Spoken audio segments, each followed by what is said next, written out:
Hello, everybody. Welcome to the Red Devil Experience. I am here, your host Eric, coming live to you with the Red Devil Daily. Sorry, excuse me. Manchester United had their meeting today.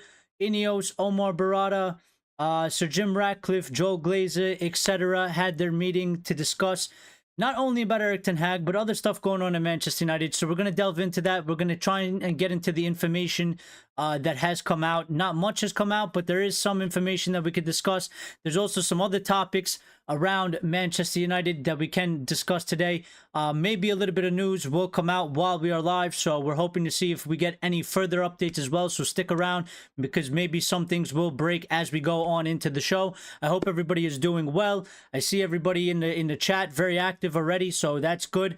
If you guys can, please smash the like button for me. It really helps out the channel. If you want to help us grow, if you want to help us, you know, be bigger and be a part of the community, you could do that. It really does help us out. We don't just say that just to say it. It does impact the channel. So, you know, if you do that, thank you guys very much, and I greatly appreciate it. If you're not a subscriber and you enjoyed the content, you want to join our community and join our discussions, subscribe and turn on notifications so you make sure that you don't miss any of our live shows, because we constantly go live.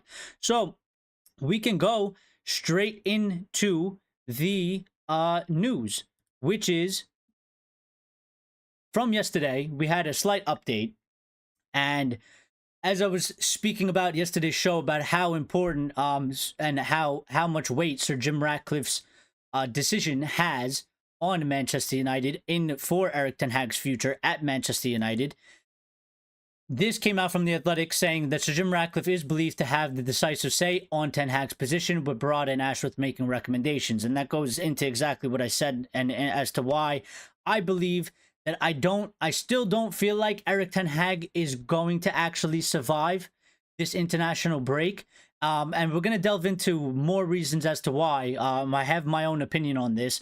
I could be right, could be wrong, but it's just my way of thinking right now. So we'll get into that. But yes, Sir Jim Ratcliffe does have the decisive say. So, you know, it's not going apparently on Joel Glazer, even though he is involved and he is majority you know, owner of the club. Apparently Sir Jim does have the final say, and Barada and Ashworth are only allowed to make recommendations. So, you know, it could very well come down to Sir Jim Ratcliffe, and if he decides that he wants a change, you know, regardless of what Omar Barada and Dan Ashworth want and think, Sir Jim can go against them. He can make the decision to sack Erik Ten Hag, or he can side with them, because they are the ones that, you know, are reluctant to sack Erik Ten Hag, and I think they're fighting for him right now. So, yeah, you know, it can go in that way.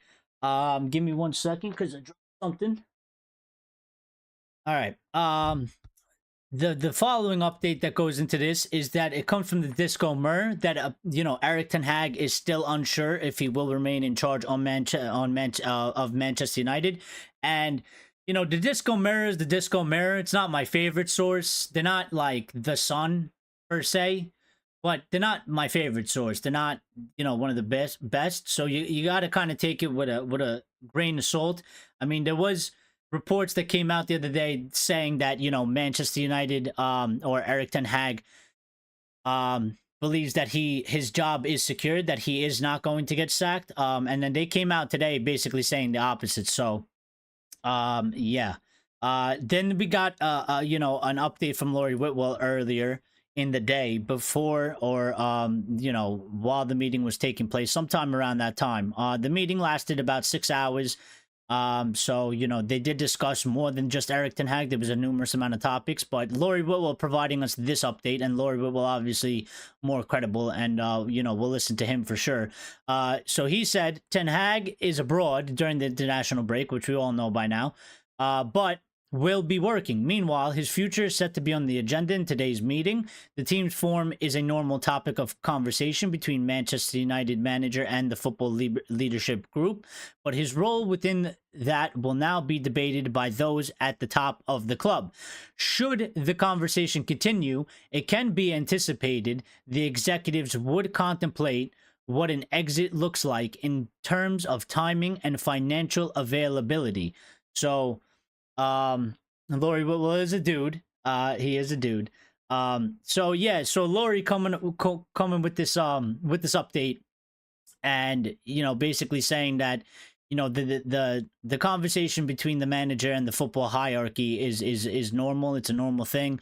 But obviously what's not normal is that his job will be discussed at this meeting.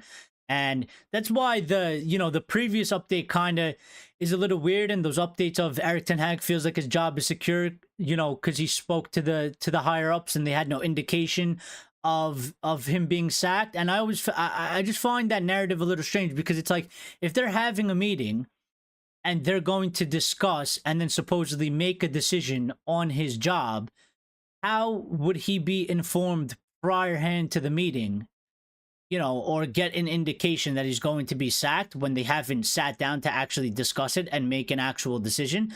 So that update that came yesterday, that where Ten Hag's, apparently came from somebody close to Ten Hag or something, that he feels like his job is secure. And I didn't really buy it, because it just didn't make sense. If they're having a meeting today and the information came out yesterday that he feels like he's kept his job because he's spoken to them already, but they haven't sat down to talk between amongst themselves and make an actual decision. So the indication might be because it's just normal talk and they haven't made a decision yet, but that doesn't mean that you're actually safe, Eric, in my opinion. But yeah, so the meeting went on, as I said, for about 6 hours or so, and I'm gonna get to the chat in a second because I see you guys are chatting a lot. I want to get to you guys, but I'm gonna hit this update and then we'll get to it. So the meeting went on for about 6 hours. Lots of different things discussed there, and we got this from Sky Sports after the meeting happened. Obviously, Sir David Brailsford leaving the meeting. They went out the back way. They did not go out to the front. I guess they wanted to avoid really the press and anybody else that was kind of waiting for them out there. And there's a clear indication as to why, because we haven't gotten many updates of what has been discussed or what is the outcome of the actual meeting. So, they said, we haven't had any indication that a decision has been taken to change managers. There's a general feeling that some of the performances haven't been good enough. The executives at Manchester United want to get to the bottom of what is going on. And that is from Sky Sports News. So, that's probably about the biggest update that we gotten today. And I just want to go, and read into what you guys are saying. I can't see the top of. Let me see if I get this, because Axe was in here. Okay, I got it here.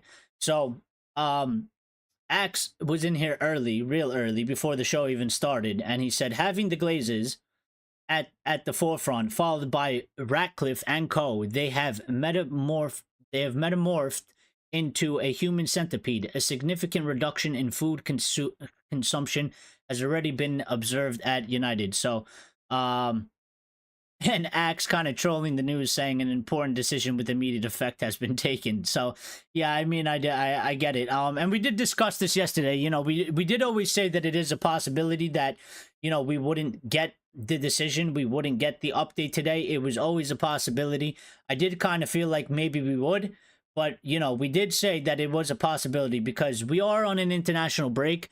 They do have time. They don't have to announce anything today. They don't have to necessarily announce anything tomorrow. They do still have, the rest of the week. And then there is another week leading up to back to Premier League football. So there is no real rush on their part. As much as a lot of fans want the decision to be made, a lot of fans are actually, getting very irritated that there is no updates, that there is no decision made. I think a lot of fans see it pretty clear and cut dry for them.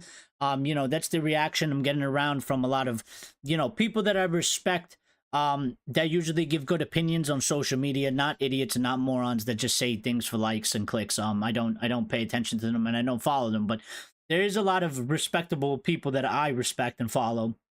And that does seem to be the sentiment amongst them, that they are getting irritated with INEOS. They don't like this whole indecision thing. They don't like that INEOS take quite long, and a lot of them have already made their mind up in terms of that. There's nothing, their opinion is almost kind of the same amongst numerous different people from different places in the world. They don't see what there is to discuss. They see and they have made up their minds that he is not good enough, he is not doing a good enough job, and he needs to be sacked. So there is a lot of unrest now coming at, in the fan base coming out of this, because they don't see what there really is to discuss, and they don't really see what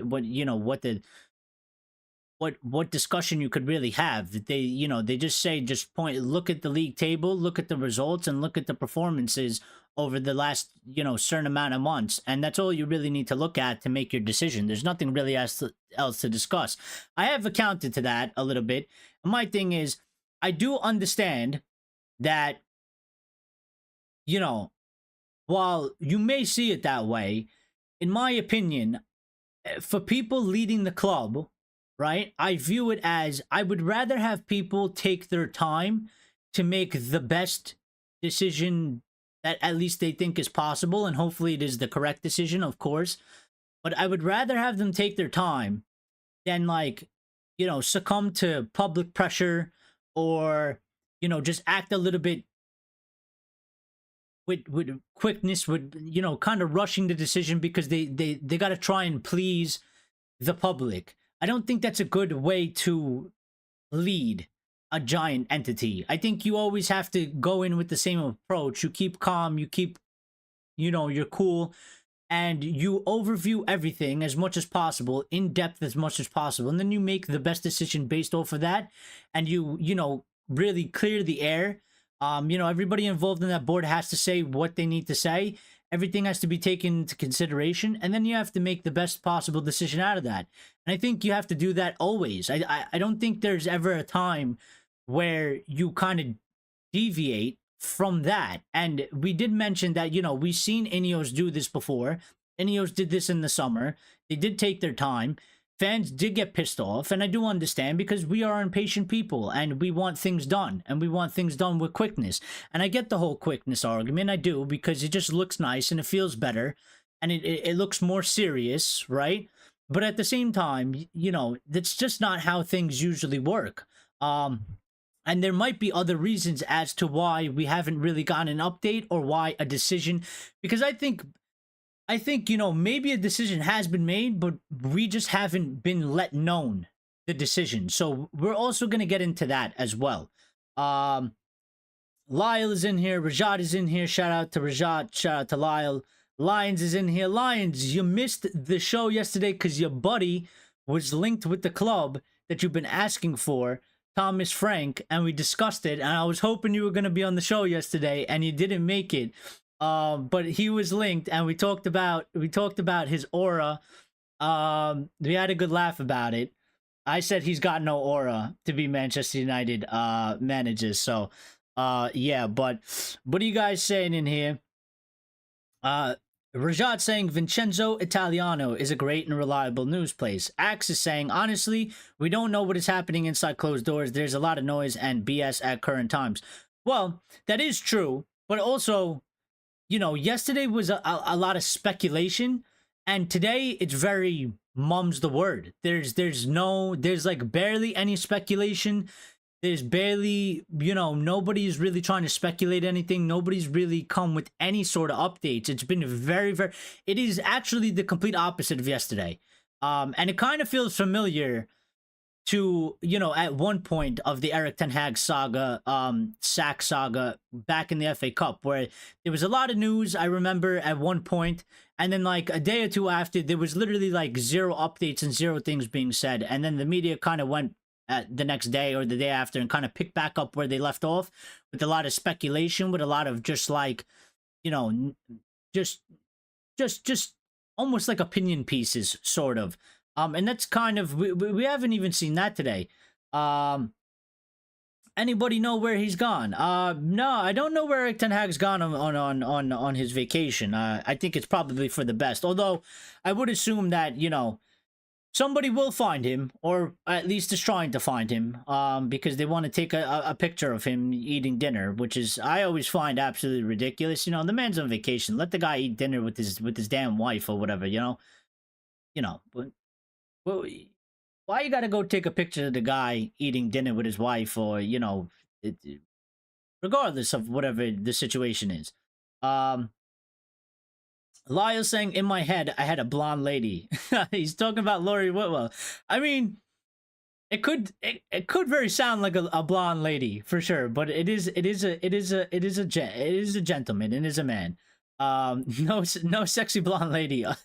No, not in this aspect. Not in this aspect. Unfortunately, maybe they talk about something else. Rajat saying could have been talking about favorite pizza topping. Um, Grace coming in here providing a little bit more sarcasm as she usually does. Our wonderful moderator, big up Grace, saying breaking news: INEOS had a meeting today. Yes, that's pretty much. If it wasn't so boring, that's what I would have titled the show for sure. Lions saying Mr. Frank would be a bit of fresh air at United. Well, Lions, on that point, I think anybody almost at this point would be a bit of fresh air, in my opinion, and how I'm feeling around the current situation at Manchester United for sure. And almost anybody. Definitely not Gareth Southgate. Definitely not Graham Potter. Those two most definitely would not be a breath of fresh air. But pretty much everybody else that we've been linked to would be a breath of fresh air in my opinion. So Rajat saying Jim Ratcliffe shook Joe Glazer's hand. Of course he shook Joe Glazer's hand. He's done it before. He shook I mean, he works with them. They're part owners. I mean, he's gonna have to shake his hand. You know what I mean? Like it is. Well, what are you gonna do? You know, buy 20% of the club, and when Joe Glazer shows up, give him the middle finger. You know, I'm sure a lot of United fans would love that, but you know, that's not a reality. I mean, at the end of the day, you are in a partnership with him, which obviously people will take it against him. But yeah, you know, he's gonna have to shake his hand. He's gonna have to work with him, especially if Sir Jim, in the end, and one of his main goals is to completely take over the club at some point in the future. If the Glazers do decide to finally get out, which I don't, you know, I don't really feel like they ever will, because it just, you know, the way they view things, it's strictly money, it's strictly business, and to them this is a asset. So unless you decide you want to get out of the game, which they hardly ever get out of the game, these types of people, they never get out of the game. They pretty much go to the grave, and that's how they get out of the game. So yeah, I don't really see that in the future too much, but you do have to have a good relationship with the people that actually own the club if you're trying to get it from them, because then they will, you know, they could just sell it to somebody else. They don't have to sell it to you. But obviously, if you're in a good relationship with them, then you will be at the top of the list, and will be the favorite for, you know, if that day ever comes. Axe said, I hope he spit on his hand before doing that. Well, that would be a nice touch, you know, if he secretly did that, you know, and then maybe one day he could let us know. Rajat saying, hopefully Avram with his dumb ponytail was there as well. I don't think he was. I think Joel was there and Avram wasn't. They seem to switch. They don't seem to ever be there at the same time. They seem to, for whatever reason, you know, one is there and one isn't there, probably doing other things related to their business or whatever it is, or, you know, or maybe they just don't care enough. So as long as one of them shows up, you know, that's good enough to represent their half. So yeah, I don't, you know, it wasn't reported that Avram was there. It was reported that Joel was there. Line saying, I can imagine what Ten Hag said to Ratcliffe, in quotation marks, saying, damn it, Jim, I'm a mortgage broker, not a football manager. Sorry, I didn't watch, I did watch some Star Trek today. That's all right. He deserves to be in the background, to be honest, Lyle. Yeah, so what I wanted to get onto, really, what I wanted to say, but you know, we do have a couple more updates that we can get into, which I'll just follow up with these couple updates, and then we'll get into more opinion pieces, and we'll keep an eye on the news, because there might be things that break.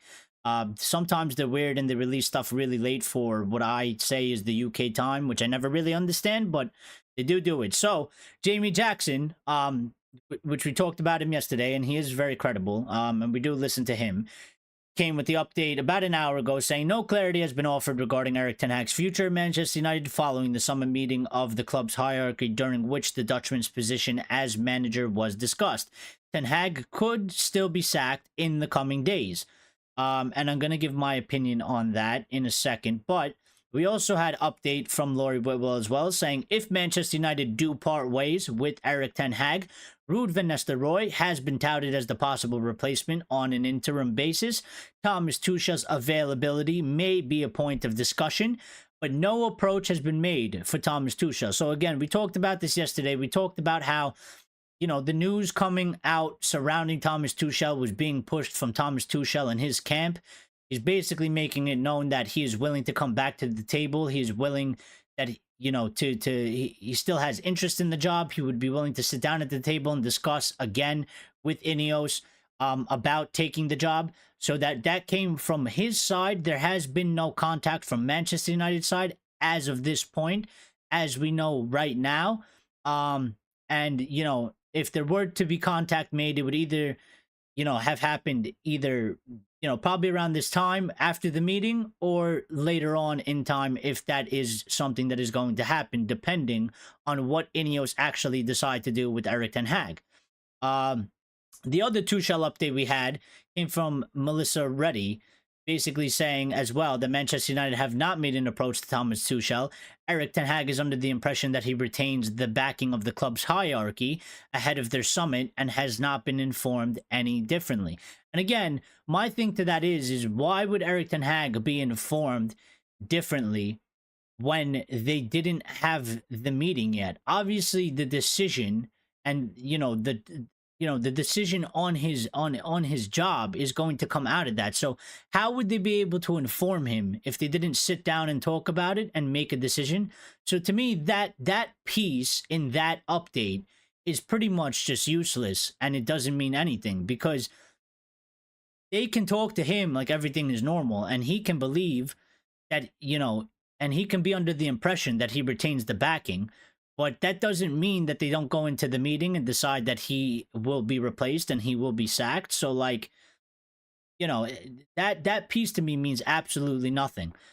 But I will say there has been quite a lot of back and forth. You know, people are trying to say that because there hasn't been any updates or anything, that they believe that he's staying. And then, you know, people are making arguments for that. The fact that we would have heard something by now. They would have made a decision on it. There's no information, which means that there's, you know, the decision is that they're keeping him because there's no information. And while I think that could be a valid argument, I think there's also another side.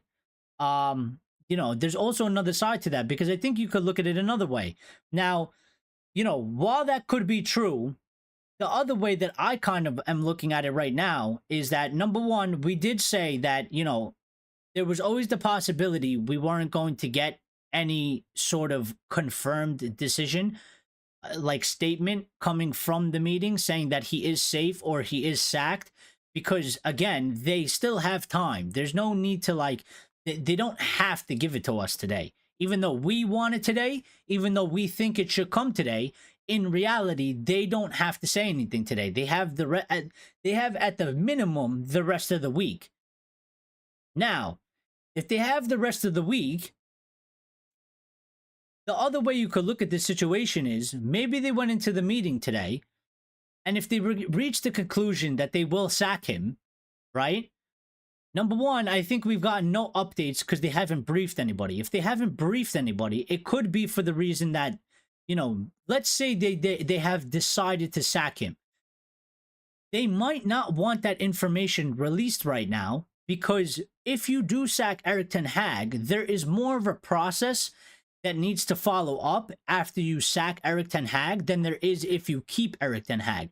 If you keep Erik Ten Hag, you just keep Erik Ten Hag, you release a couple of the briefs of what was discussed, and that information goes with basically the announcement of Erik Ten Hag is staying. If you sack Erik Ten Hag, right? You sack Erik Ten Hag, you need to figure out what you're going to do to replace him. Are you putting in Ruud? Are you going to go after Tuchel or another manager? If you are going to do that and they've just decided that, they have to contact Tuchel. They have to have the talks with Tuchel or any other manager that they're going to try and bring in. They have to prep all that stuff. They have to prep the briefs for that. They have to prep, you know, the things that are going to surround coming out of that. So in my eyes, I think that it is still a very good possibility that they may very well sack him, and that the silence could be because they are planning what to do after they announce the sacking. Because in the optics of INEOS, while people are complaining that they are taking long to make decisions and they are pissing people off, maybe they do realize that and they see it as an opportunity to try and get ahead of the game. So you get everything in order before you announce the sacking, so people will be upset that, oh, it's taking long to make an announcement on the decision. But then boom, they make the announcement on the decision, and then boom, quickly after that, Ruud will be coming in, or United have been in contacts with Tuchel. He set the Kaim in, and then it's one after the other, boom, boom, boom, and it seems like everything is very quick, and one after the other, and everything is very planned out and very, very thought out. So I think that's another way that you could kind of look at it, for sure. My brother Daniel's in here. How you doing? How you doing, Daniel? I hope everything's good over there. I hope you're doing all right. What is the chat saying? The chat is saying, Tuchel, Axe is saying Tuchel is being mentioned because he is under no current obligation. Why aren't they hyping Nagelsmann, who is better because he is under a current contract? Well, I think that's also a very good point, Axe. I think one of the things that would go into the decision right now is that, and probably why Tuchel is one of the favorites, although listen, I will say, I don't, I didn't prefer him in the summer. I still have my doubts about him, but I still do think that he is still of decent quality. Like, he is still kind of a good manager. So it's not like he's not on the level of a Southgate or a Graham Potter. I think he's way better than them. I actually would put him probably, I would put him ahead of Thomas Frank as well. People on that level. I think he's above them in that level. He's obviously won a couple of trophies here and there. He's won the Champions League, so I think that helps him in that aspect too. But I think one of the big things, like Axe mentioned, is that, there is a financial aspect to this. And while they did state that the sacking of Ten Hag wouldn't impact Manchester United in FFP, because we would have to pay him somewhere around 17 million. It could get quite expensive, and it could maybe then impact FFP, because if you sack Ten Hag and you pay 17 million, and then you have to go after one of these managers like a Nagelsmann, where you would have to buy them out or pay some type of a compensation fee, that could become an expensive sacking, which we might not be able to afford or might not put us in a good position. So that might also be obviously being taken into consideration, because we might just not be able to do it financially, or it might put us in a position that we can't really afford to put ourselves in a position. So I think Axe is absolutely right on that fact as well, that, Tuchel being free and out of a job does help him a lot more to be more of a favorite. It's not necessarily his pedigree, or if he is the best fit, they might see him kind of as the best fit, but, him being free and out of a job does increase his value for Manchester United in terms of being like the top pick as a replacement. Now, the other route that they could go down is if, they can't come to an agreement with Tuchel, or they don't think he's the best manager, and they want somebody like a Nagelsmann, or they want somebody like, that's in a job right now, and they would have to technically, wait for maybe after January when it's a new financial year, or, until the summer when other financial periods end for football clubs, then they would have to put Ruud in charge from now until, I guess, the end of the season, and then go after the manager that they actually want to get. So I think there's a lot of decisions that need to be made. There's a lot of things that need to be sorted out. And I think for INEOS, if you're going to play the PR game and try and keep the fans on your side, I think it just makes more sense that if you have decided to sack Ten Hag, you wouldn't announce it now when there's so many other things that you still have to figure out and put in place. Because if you announce Ten Hag sacking now, and you don't really have a clear-cut plan of what is the next step really, like if the next step isn't actually decided at that time, it's going to look like more like you don't know what you're doing, more indecisiveness, more indecision. And people are gonna jump on that, and they're gonna be like, well, they sacked Ten Hag and they don't know what the fuck they're doing because it's been like 4 days down the road, and we've heard nothing and no decision has actually been made to follow up with that. So I think for me, I still view it as there's still a very good possibility that he can be sacked. And I kind of feel like the silence makes it lean more into that side, because I just see it as if they were going to keep him, there's no reason for the silence. In my opinion, there's no reason for the silence. It makes more sense to keep silence if you're going to sack him, because there's so much more of a process and steps that have to follow sacking Erik Ten Hag. And also, if you want to keep the PR on your side and the fans on your side, there's more to lose on that side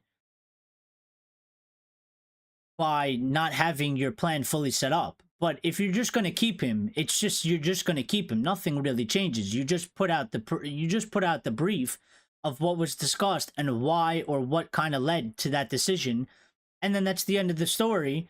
And everybody stops talking about it pretty much. And he comes back from his holiday, and we continue as we were before prior to the break. So Lyle saying Melissa Reddy is South African Liverpool fan, a big fan, and she has only been reporting in United recently. Yeah, what gets you views? Hey, yeah, I mean, she, yeah. She doesn't have the experience as some of the other ones. I don't think she's horrible though, to be quite honest. I think sometimes she does come with some good updates, but obviously, she doesn't have like the connections that some of the other people that have been around Manchester United and that are very good at it and have been very good at it and are very credible, and the ones that we pay attention to more, like Laurie Whitwell, or like I forgot his name. Lion saying Ten Hag has always got a massive grin on his face when he sits down with Melissa Reddy. Yeah, we're not gonna get into why that is, because we could get in trouble. I'm not gonna say what just popped into my head, but you make of that what you want. Axe saying Man City were released of their legal accusations. I think we should talk about this huge structural aggressive. I mean, but that's not the 115 charges, Axe. That's just something else. Which I still found the decision to be doesn't make sense, because when you read it for what it is, I mean, it does just sound like there is grounds for corruption there. So I don't understand how they were actually able to win that case due to the UK law of competition. I don't live in the UK. I tried to look it up, but I don't. That situation doesn't really make sense to me. Like, I don't understand that law and how their rule is being overruled by that law, because it clearly breeds ground in the Premier League for some type of just a form of corruption. I mean, like, if you're getting sponsorship deals from companies that are closely associated to your owner, it's a form of funneling money. So I don't understand how that's allowed, regardless of whatever the law is in the UK. It doesn't make sense to me. But while they claim to have won that, there's still the 115 charges. That has nothing to necessarily do with that. That was kind of a separate thing. And there's obviously other many issues that they're going to have to discuss about that. But yeah. And Lion's asking, do we really want Ruud as caretaker? And I think it's a good question, because I think it splits a lot of opinion. I think there's a lot of people that, for whatever reason, and they don't seem to really give a reason, like a concrete reason with like maybe some concrete details, or maybe some facts, statistics, proof, whatever it is. They just seem to really want Ruud van Nistelrooy. They back Ruud van Nistelrooy. They think Ruud van Nistelrooy is going to do a great job. I don't know if it's because he's, Manchester United legend. I don't know if it's because he's an ex-player. I don't know if they just, it's some type of fantasy they make up in his head. But I am unsure about it. While I do think that he does show maybe some type of qualities of a manager, I don't know how effective of a manager he will be. I didn't watch you know, any of his football as a manager when he was in the Dutch league. I didn't watch his team play. I don't really know the style of play. I don't really know how he handled any specific situations that happened during the club. I don't know how he is with rotation. I don't know how he is with any of that stuff. So I can't really say that I'm like, here, like I can't really sit here and champion and say Ruud's gonna do a fantastic job. I want Ruud for sure. Ruud is the best move.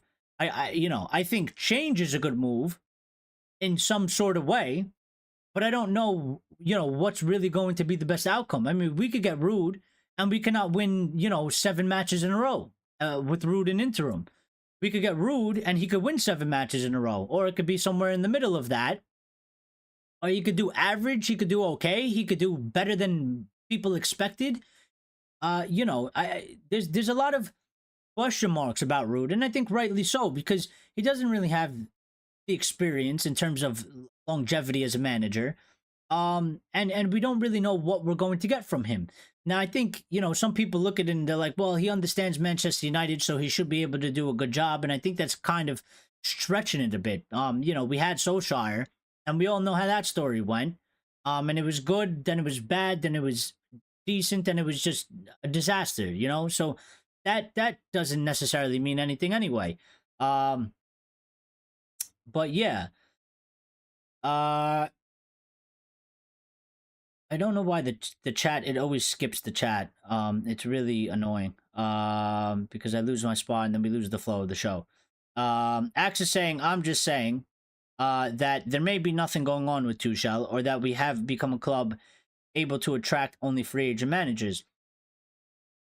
I mean, I think if you look at the fact that his camp, and maybe he's using our name because maybe there isn't nothing going on with Tuchel. Maybe he's using our name because he's tired of sitting home.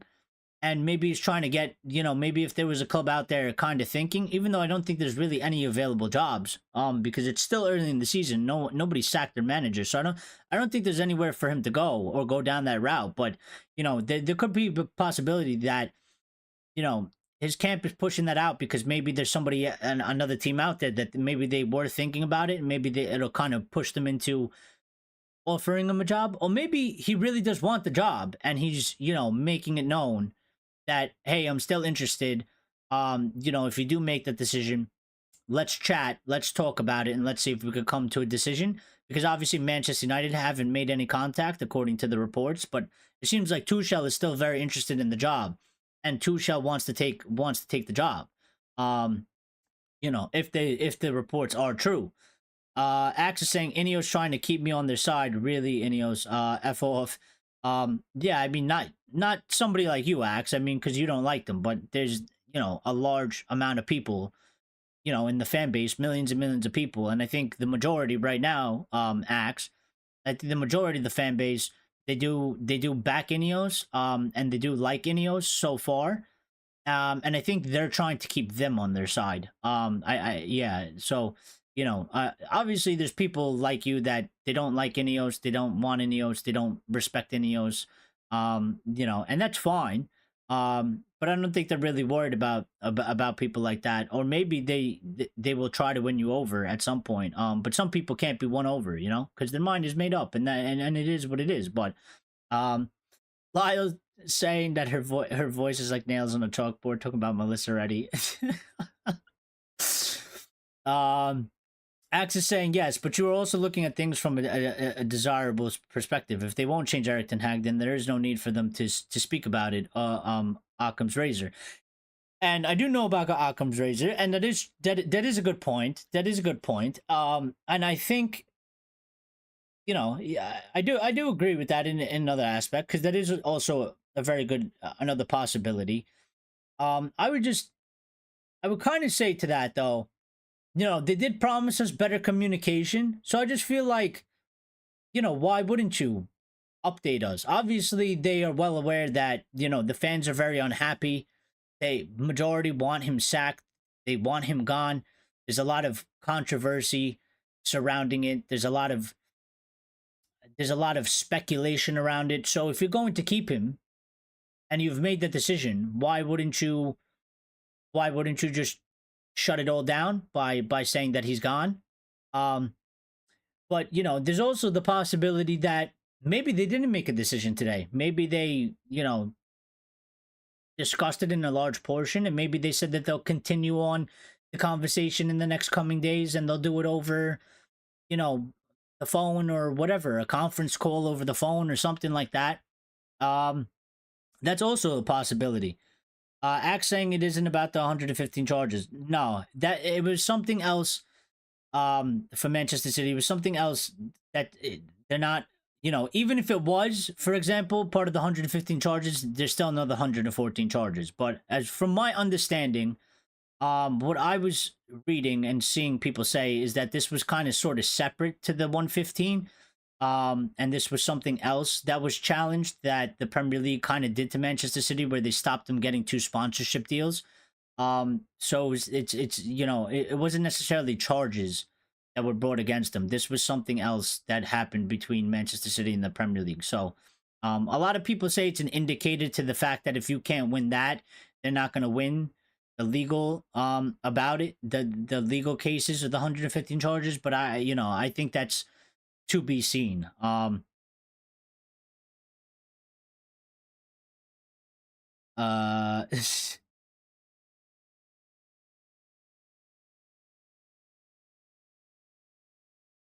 Axe is saying, imagine if INEOS changed the manager just for the players to throw the new one under the bus. They'll waste 17 million then.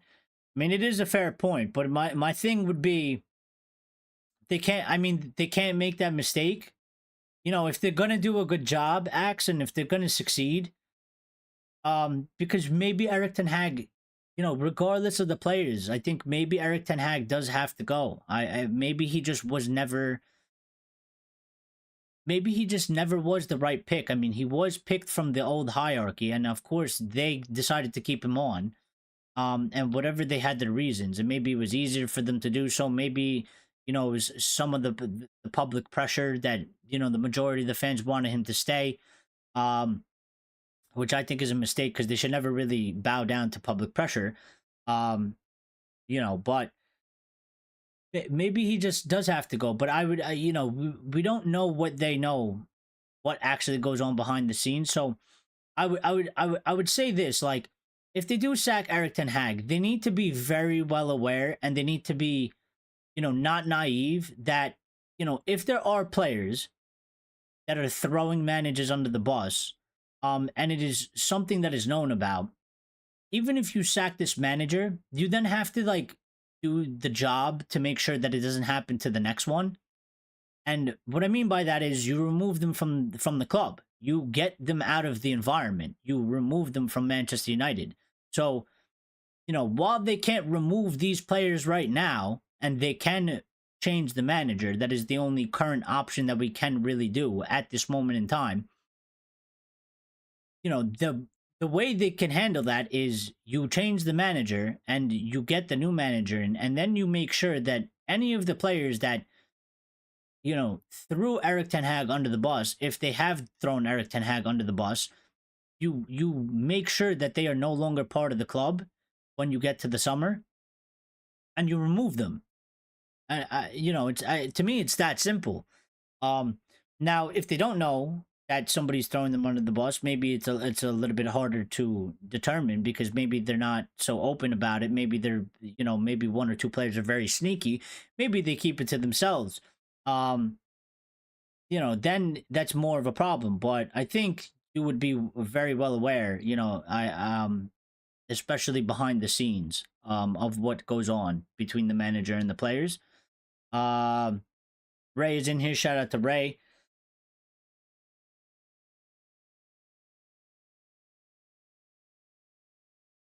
Axe is saying, in terms of more communication, they should make a statement soon because it creates more pressure at the moment. It creates more pressure, and I think, I've said this before, Axe, and I think that, a lot of times when you're in that position, if you don't put like a conclusion to the story, and this is how conspiracies are made in the general thing, right? Which is a lack of information, a lack of communication, right? And a lack of like an ending, because we as human beings, we need like we need a beginning, middle, and end. If there's like a beginning and a middle but no end, we kind of drive ourselves crazy to formulate some type of a conclusion. We need closure. We need to try and make sense of it. Like, we can't just be left like open ended. Like, there has to be an ending somewhere. There has to be a reason. There has to be a conclusion. And when you don't offer that, that's what leads to speculation and rumors, and which creates anger and all types of other emotions that incite people to react in different ways. So I agree with you on that. I think, always when you are in this position, you need to finish the story. You don't leave it open-ended so that other people finish the story for you, because that's what will happen if you don't provide the clarity on the situation.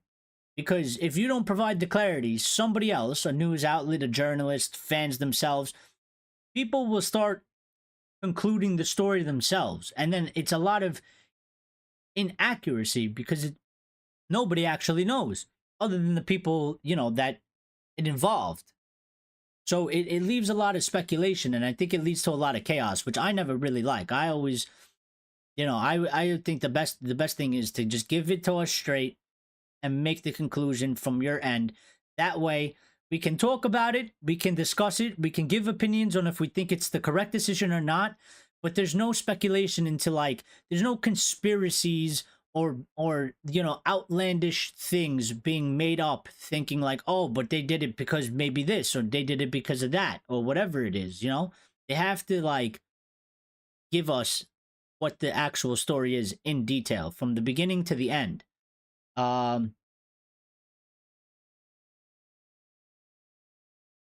City sued the Premier League, yeah. And Lyle saying, yeah, it was about a company that is owned by the owners to sponsor City in some form, which they already have. The Etihad, it opens the doors to funneling money through the club disguised as a sponsorship, 100%. And that's kind of what it was alluding to, in which I don't understand how that can be found legal, or how that can be allowed to exist, because it literally doesn't make sense. If you look at it at face value for what it is, besides all the legal mumbo jumbo stuff, it is literally a form of being able to funnel money. You can inflate the price of the deal, and if you basically own the company that's putting in the sponsorship, why would you not inflate the deal? It just means that you're able to spend more money as a club. So, I don't think it's good for the league. For whatever reason, a lot of people are in support that Manchester City won that, that case. I went into comments and I see people talking about red something. I forgot the term they were using, which I don't even know what that was. I didn't bother to look it up, but they basically were like, taking Manchester City's side over the Premier League, because they see the Premier League as like a cabal or something. And I'm like, I don't think that's really the correct position, because I think one team having more power than the actual league isn't good for the league in any way. As much as you might disagree with the power structure of the Premier League and the people that run the Premier League, having a club more powerful than the league itself is really bad for the league, in my opinion. It's not a good look, and it's just bad. Like, I don't know why people would want that. I don't really get it, but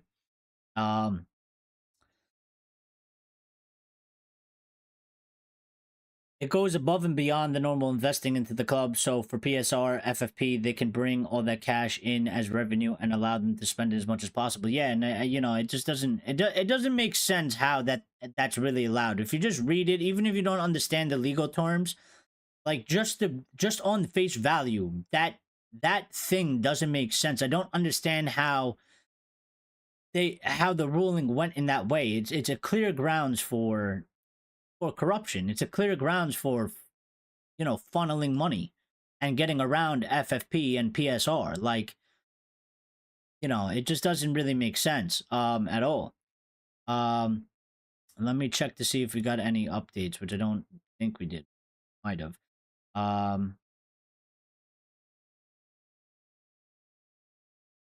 So there was actually an update, and I forgot to put it in I think I forgot to put it in the tab here, the shows.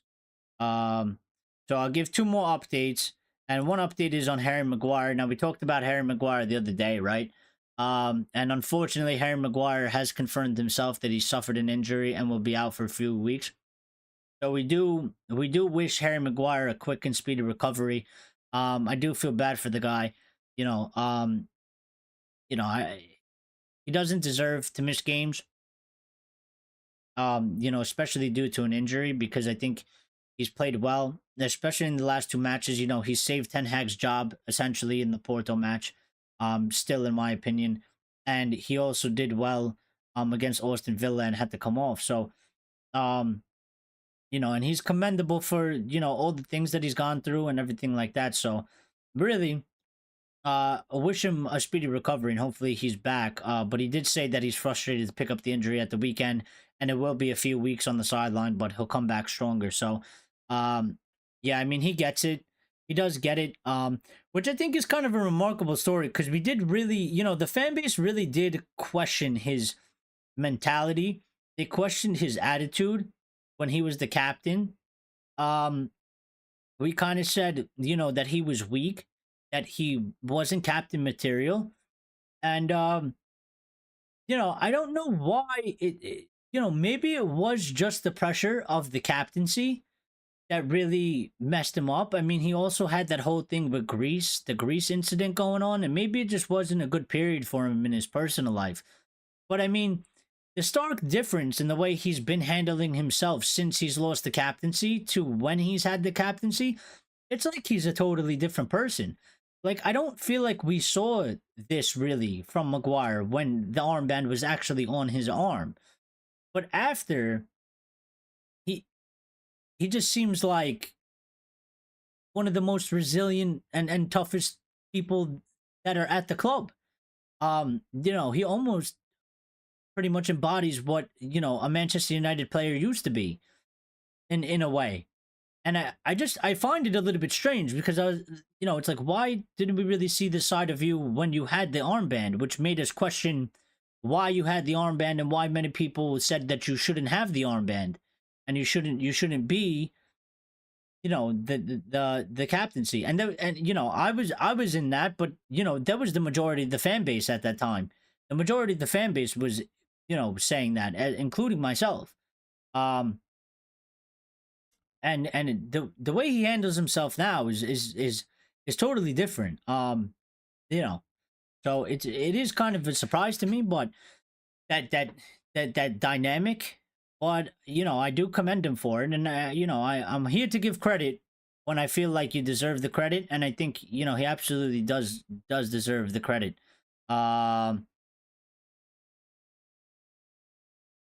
Saying all British football fans should organize and protest against Manchester City. Well, that's not the case, Axe, because West Ham fans are supporting West Ham fans. There's a West Ham group, organization, like a fan group.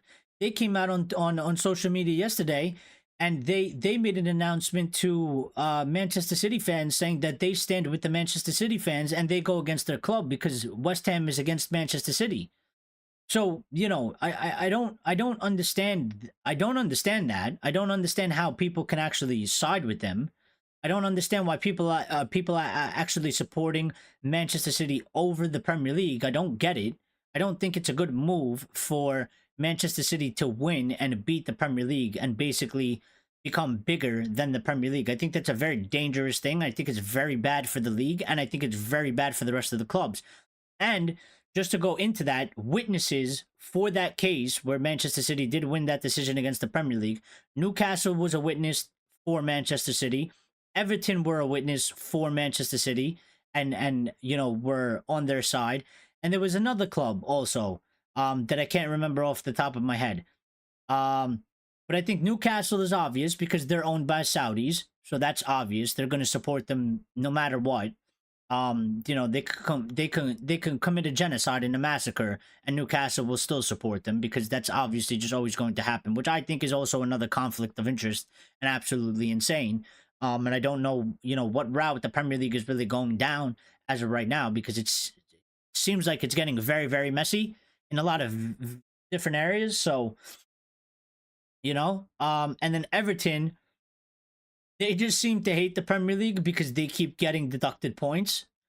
So, but it's still weird that they've, backed Manchester City when Everton's been deducted points and Manchester City hasn't, and they have way more charges and all that types of stuff and bigger charges. So the whole aspect right now is actually just, it's super strange, super weird, and I don't really understand it. Lyle's saying he forgot that Harry limped off. Looked like his calf gave out. Yeah, it didn't look good. I actually, I'm actually encouraged that he said it's only going to be a few weeks. So, because I thought that it might be longer than that. I thought we might not see him for at least a month or so, or longer, or 2 months. So, hopefully he's back. We have the 2 weeks off. Hopefully, if he's not ready for Brentford, hopefully he'll be back the week after. Because I think he deserves to he doesn't deserve to miss matches. He should be able to be available to play and get as many minutes, because I think he's doing good. I think he's doing good. Lyle's saying Harry has fought back and become solid for us. Proud of him. Yeah, he has. He really has. And I think, and he proved this. And when I say us, I mean me and all the doubters and the people that were hating on him. He proved us wrong, and I'm always here for that. I always said that.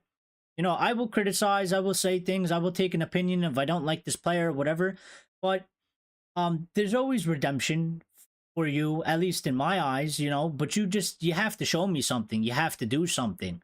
And I will always, give you that redemption, but you have to do something on the pitch, something, the way you carry yourself, the way you handle situations, something. I'm always willing to change my opinion, but you need to give me something to buy into.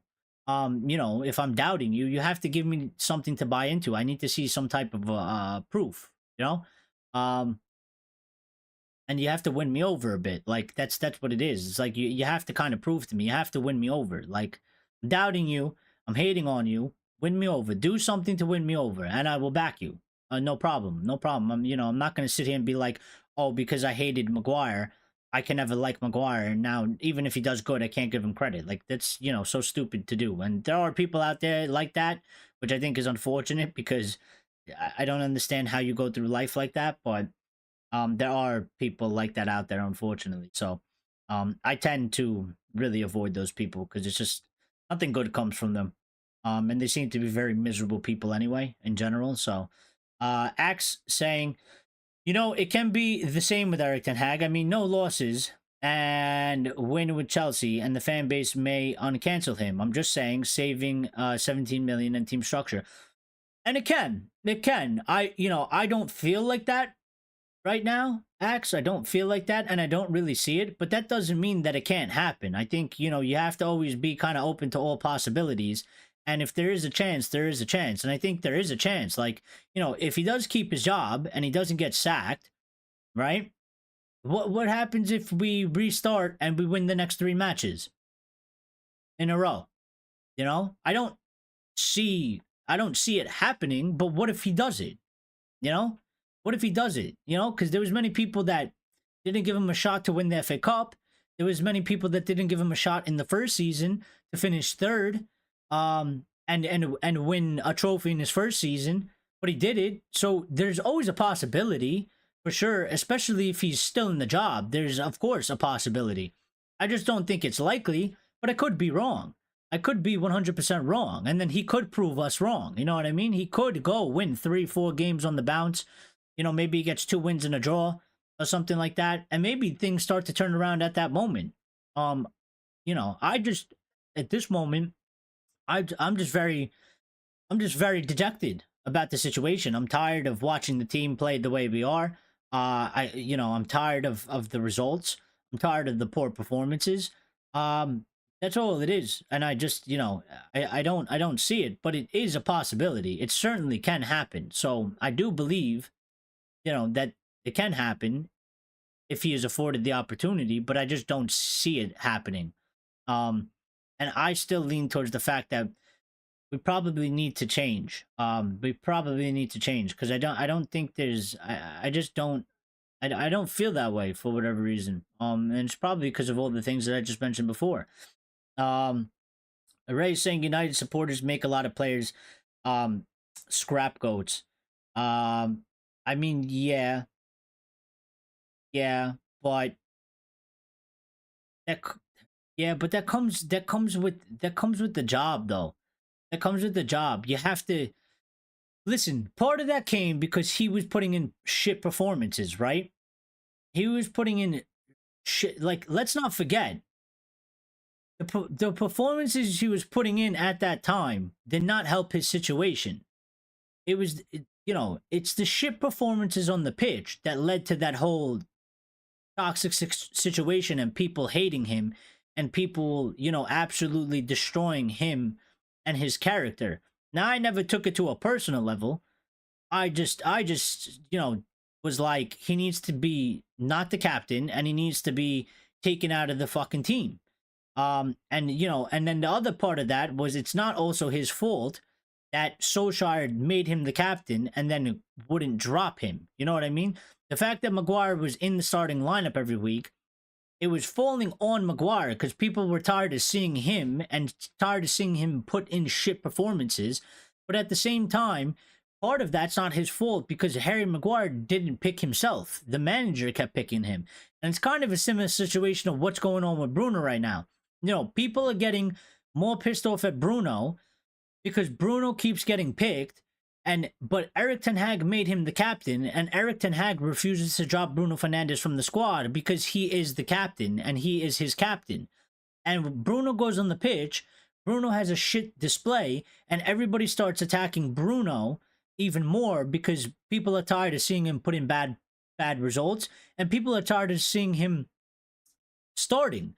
But it's not his fault that he's starting because he's not the manager and Bruno's not picking himself. So, people just get agitated and frustrated. And it comes with the club anyway. But Manchester United we've said this before. It's not an easy place for people. You can't just be anybody and come to the club. There is a lot of pressure and there is a lot of opinions. There is a lot of thoughts. There's a lot of voices. That's why it's not made for everybody. That's why not everybody can come to the club and succeed because it's not a normal place. You need to be able to handle that. You need to be able to take it on the chin, which I think he's done though. He has done because I think there was a period where it was very bad, and clearly he's pushed through that. And he's in a much better place than he ever was before. So, Amir is in here. Amir is saying Tuchel is better than Ten Hag. I mean, maybe he is. Maybe he is. He does have a Champions League in that aspect, but let's wait and see, Amir, to make that final decision. If Tuchel does take the job, let's see how he does at Manchester United. Then we can really compare, right? We could be 3 years in and we could compare all 3 years.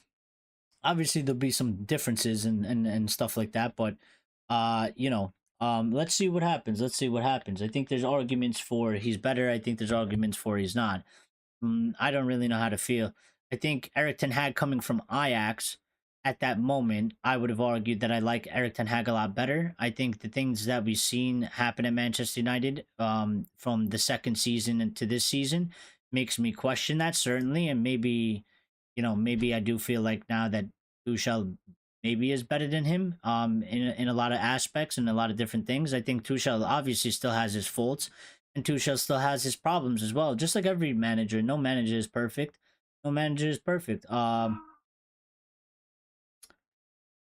Ray saying we keep changing hope to do better, but never worked in the last 10 years. Never give time to what maybe.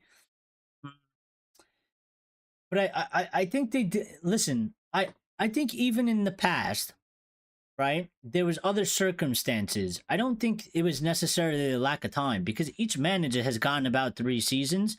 I think the problems that we had in the past was there was a lack of backing in terms of, the first season we would spend a lot of money. The second season we would spend about maybe half, or not as much, which would then lead to problems in the third season. And I think they would, there was a lot of times where fans were fed up, fans were done with it, fans were over with it. And United took a really long time to sack. They did it with Jose, and they did it with Ali Gunnar Solskjaer. They took longer than most people would have let them continue on for. And they did try to give them opportunities to turn it around. But after a certain point, you have no choice. And that's kind of what I'm saying. Like, a lot of fans might want him to be sacked, but obviously we're not in charge. And they shouldn't be making decisions based on what we are saying. Because that's not how you run the football club properly. They have to make the proper decision based on what they think and what they're looking at. And regardless of what we're saying, you know, like United need to, like, they might not have a choice after some point. Like, some people are arguing they don't have a choice now, but obviously somewhere along the line there is a line, and once you hit that line, you don't have a choice. Even if you want to give him, you don't have a choice unless you want to just take the biggest hit ever and just let the club finish wherever. Because if you keep a manager and it's in a really bad situation, and we see how things go wrongs with managers, and not just at Manchester United, at a club in general, any club, when things start going wrong, and they really start going wrong, it is a downward spiral, and you can end up in a place that you never thought was possible. So I think after a certain point, it does become impossible, even if you don't want to sack them, even if you want to give them time. They need to get the results. If Erik Ten Hag wants to continue, and he wants to be given opportunities, and he wants to be given chances, number one, I think he had to take the opportunities that he just had and didn't get the wins that he's gotten, that he should have gotten, that we expected them to get. And if he's given another opportunity from this period going forward and he gets the next couple matches, he needs to take those opportunities if he really wants to stay. He has to give himself a fighting chance. He needs to help himself a little bit. Whatever you got to do, but figure it out.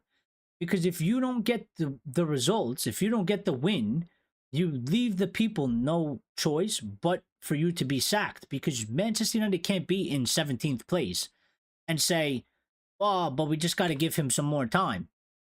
I mean, there will be a revolt. There will be like a revolution going on. Like you can't. And it's just bad. Like, because it could get worse, like the players will not be happy. Nobody will be happy. Like, nothing positive will actually come from that. So you have to show us something. You have to give us, like I said for about Harry Maguire, you have to give the fans and the people and other people, the board members, you have to give them something to back. You have to give them something. You have to be like, okay, that's not good, but at least this is happening. That's good. Now let's work on this aspect. It can't just be like everywhere you look, United's in 14th in the Premier League. United's in 20th. We have 3 wins. This is the worst start to the Premier League season ever in Manchester United's history.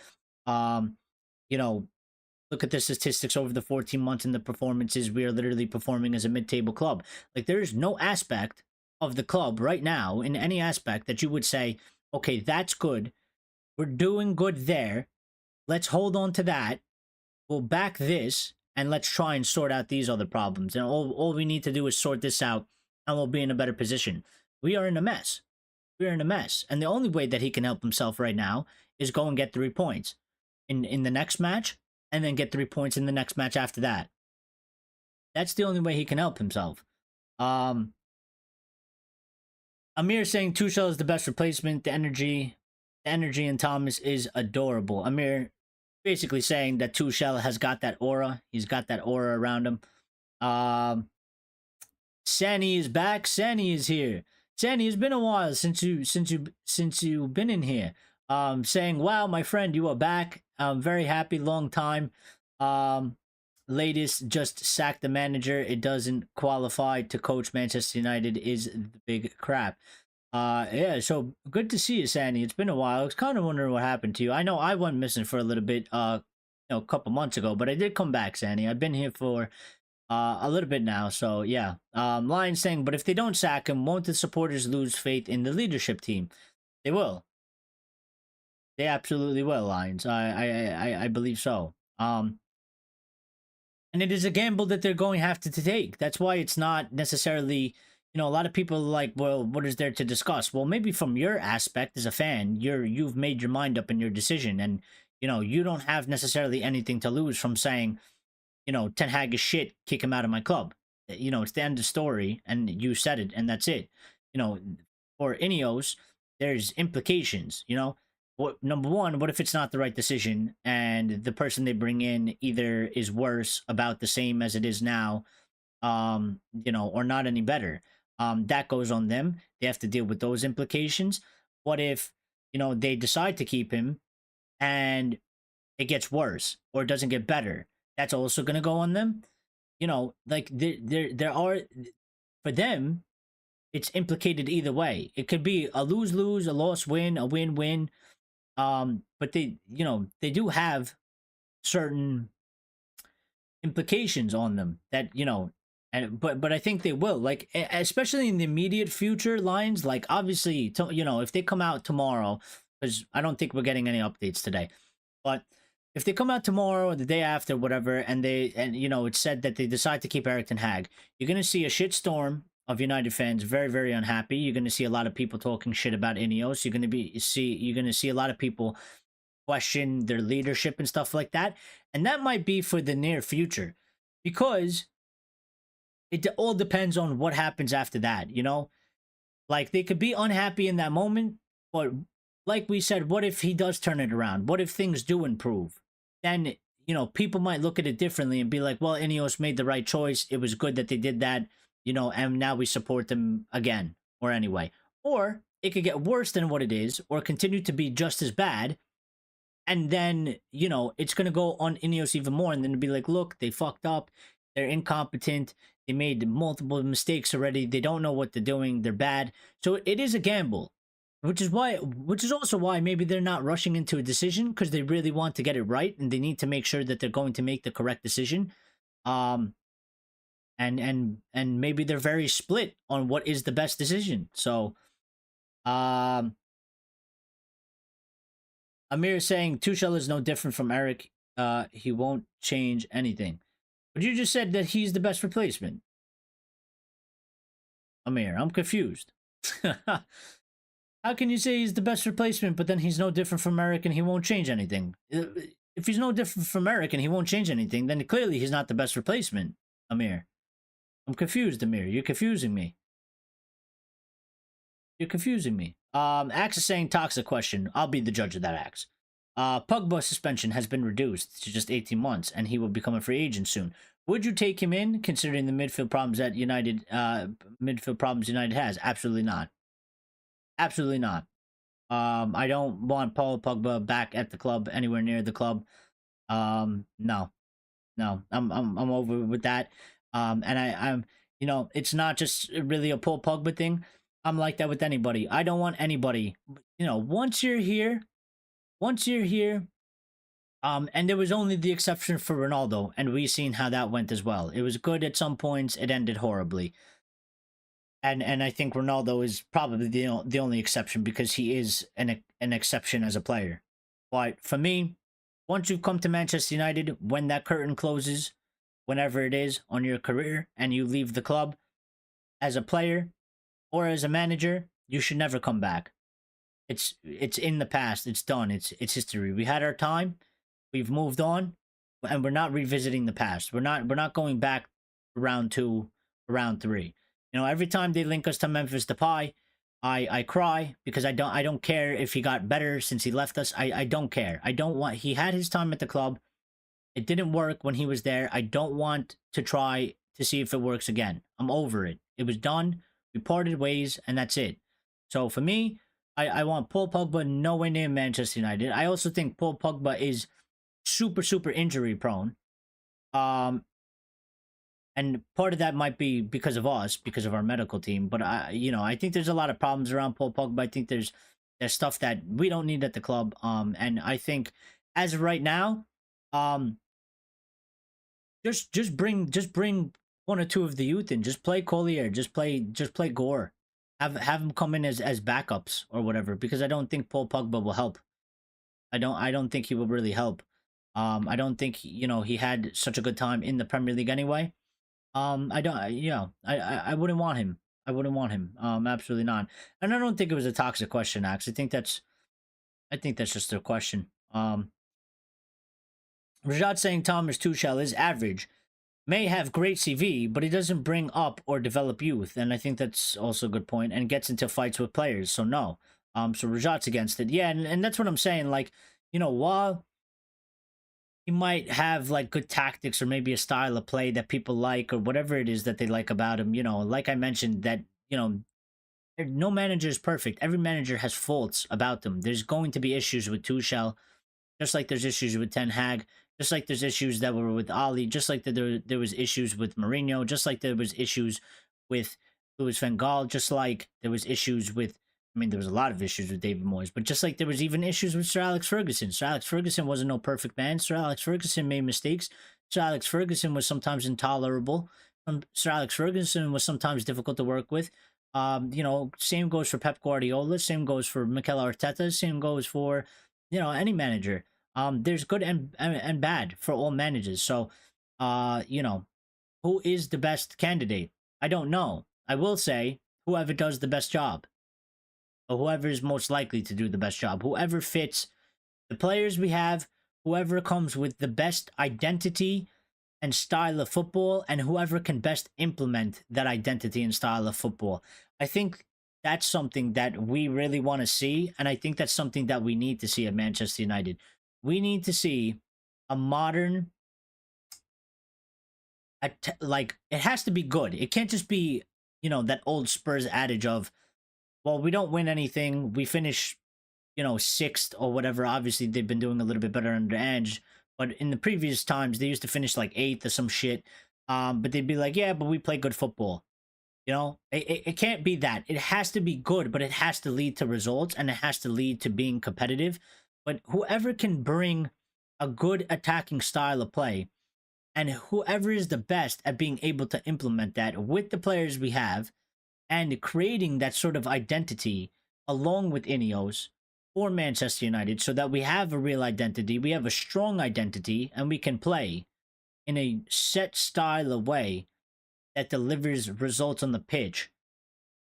Something that the fans can really get behind, and the players can actually really get behind as well. Because I think, if the players buy into it, the players are confident, and it'll be positive for them. And if the fans can buy into it, it's positive for the fans. And then we're breeding a lot of positivity, which is going to lead to better results for us. There's other factors, but that will help. It will have an influence. So Amir is saying Zidane, Tuchel, both are good choices. Rajat saying no. No, may take Pogba. He is older and didn't work out 2 times. Plus, INEOS probably won't. They want young players to come. Axe saying Di Matteo is 1, UCL 2. Axe is saying 3 seasons aren't enough to rebuild the team and starting from zero. That is. I think I do agree with that in terms of to go from 0 to 3 and try to win in the third, to try and win like a Premier League or a Champions League in 3 seasons when you're starting from 0 is hard. The problem, Axe, and the argument, Axe, that a lot of people have against this is that they're not seeing an improvement, and this is his 3rd season. They're seeing a decline. They're looking at the first season, and they're saying, well, from the first season to the second was clearly a decline. Now, we gave him the benefits of the doubt because of injuries, and some people didn't do that, but a lot of people did, and they were like, there's certain circumstances. They blamed it on the board, the hierarchy, because of, the Glazers and Ed John Murtaugh and Richard Arnold and stuff like that. But to start this season the way we have, everybody is pretty much saying like he's already doing worse than last season, and he's gotten more players in, and he has less injuries, and it's not like we started where we're like, we started stronger than last season. We started worse than last season. So people are looking at it like, instead of improving, we're declining. Whereas I think if you look at other projects, like I mentioned Klopp the other day at Liverpool, while the first 1 or 2, 3 seasons weren't like the best seasons in terms of like, this guy is going to succeed, I think there was a clear indication that, like, from the first season to the second season there was improvement, and from the second season to the third season there was improvement, and there was a clear indication of improvement happening along the way. I think Arteta, because he's not an experienced manager, he was given a little bit more of a benefit of a doubt than Erik Ten Hag, because Erik Ten Hag came with this thing around him that he did so well at Ajax, and he was, you know, taking them into semifinals of the Champions League and all this, and then he did well in his first season, and it's gone completely backwards. So I think that's the way people are really looking at it. I think, you know, it could take certainly longer than 3 seasons. It could take 4 or 5 to really win, especially if you're starting from zero. But I think the important thing is you really have to see a clear indication of improvement from 0 to 1, and 1 to 2, and 2 to 3, and then 3 to 4 for people to still believe in you, back in you, and continue on with you. And I think the problem is we're not really seeing that. I think a lot of people, the majority, you know, and even, you know, while we are United fans, I mean, even rivals, even people that are not rivals but just non-United fans, I mean, people that are taking the piss out of us, they are literally begging and hoping that he doesn't lose his job right now. And I think that's always kind of an indication as well of, like, where we are and how we are playing and how we are doing, because they see that we are so bad right now, and they're from outside of the club, but they see how bad we are, and they are literally begging for Erik Ten Hag to keep his job. They're literally begging for another contract extension because they want us to stay where we are right now, and they think that's the most best possible choice, is that if he stays on, we will continue to be this shit or worse. So, you know, there's also that aspect as well. Inzaghi got close to winning.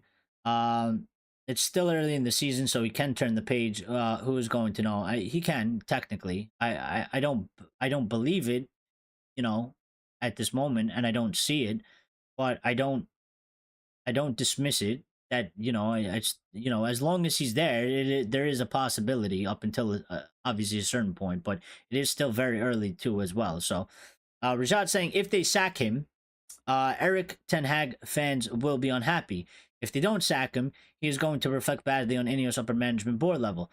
And you're right, but the thing is, right now, I think if you look at, you know, if you took a poll of all United fans, and I think if you look at, you know, if you find any poll that has a lot of votes on it with a large share of the fan base, and you look at it, you know, if they had those polls from a couple different accounts that might have different types of Manchester United fans, I think it is right now overwhelmingly Ten Hag out. I think it's like 75% Ten Hag out.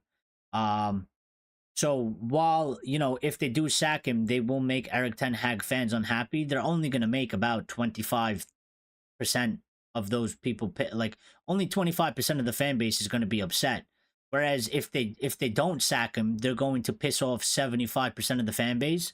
So they have a lot more to piss off and irritate compared, you know, if they don't sack him compared to if they do sack him. Sandy saying didn't know. Yvonne stopped going online because you wasn't there. Now because you are back, I'll be online every time, and we have started losing up because of what we are going through as a club. Yeah, I was on vacation, and I was trying to do it, but it just, you know, the things wasn't working out. I didn't have my equipment. The timing was difficult to get down as well. My internet connection wasn't great. So I made the decision that I was like, if I can't do it properly, then I was like, I'm not gonna do it. And I'll just do it when I get back. So that's why I kind of went missing for a little bit, and then, you know, I did come back, and we started going down that way. Lyle saying Pogba could work, however, wages will be high. He has a horrible injury record. Also, that voodoo is wild, and that's also a thing. You know what I mean? The voodoo is crazy. I don't want the voodoo anywhere near about any of that. You know, I don't even know if I necessarily believe in that because it's not part of my culture. But I do know about it, and I don't need any of that. To me, that's all extra bullshit anyway. Like, it has nothing to do with football. You know, we don't need stories about voodoo. We don't need fucking weird shit happening. Although I feel like, you know, somebody has done some voodoo on Manchester United because of how cursed we seem to be. and he's super injury prone. I just don't like revisiting the past. So Pogba, no. And Sandy's saying that I can't see our team getting better. We are just getting worse. Manchester United is going nowhere with that manager. I even see ourselves going to the championship. Well, I don't think we'll get relegated. Because I think he would get sacked before we even get to a point where like we're stuck in a relegation battle. Now we could be, right just above the relegation zone. But obviously it would only take a couple points. It'd only take 1 or 2 wins for us to pretty much get out of it. But yeah, I don't think. I mean, I get what you mean. Like the direction we are going in, we could end up in the relegation spot because if we don't beat Brentford, even if we tie, if we draw or lose, I mean, we can still go down. Actually, I'll check the table live for you, so I could actually accurately tell you what is the deal with that because I know we are in 14th. I don't know the implications though of if we draw or tie. So let me just pull that up. I mean, draw or lose. Table. So we are in 14th, right? We have 8 points. Leicester are in 15th. They have 6 points. Everybody's on 7 matches. Everton also are in 16th. They have 5 points. And Ipswich then 17th. They have 4. So if Manchester United play Brentford, not if play Brentford, when we play Brentford, if we draw, right, then we will have 9. Leicester can then push us to 15th technically on goal difference, if they were to win, because they already have a higher goal difference than us, by 1 goal, of course. But if they were to win, their goal difference would go higher, so they would push us to 15th. They would go anywhere to 13th or whatever, something like that, depending on what Bournemouth doing or whatever. Now that's if we draw. And then Everton, if they were to win, they would have the same amount as points as us. So depending on goal difference or whatever, probably stay the same. We would be joint 15th or 16th with Everton. If we lose against Brentford, if we don't beat Brentford, Manchester United will stay on 8 points. Oh, I'm sorry, I said that backwards, but yeah, that's what I meant. So if we don't beat Brentford, Manchester United will stay on 8 points. If Leicester win, they'll have 9. They'll drop us down, and then Everton will be joined with us. Before what I meant to say was, if United draw and have 9 points and Everton win, Everton will have 8. They'll be 1 point behind us, and they'll stay in probably 16th for that period, and then we will be in 15th. If Leicester win, so it doesn't help, and then we would obviously be further away from the top because right now, off of 4th place, we are 6 points. I mean, we're not far off of 4th, right? We are 6 points, but we're 6 points off of 4th, so it's not like horrible, right?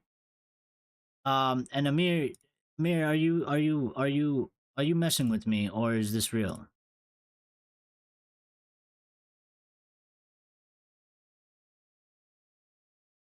I don't see any.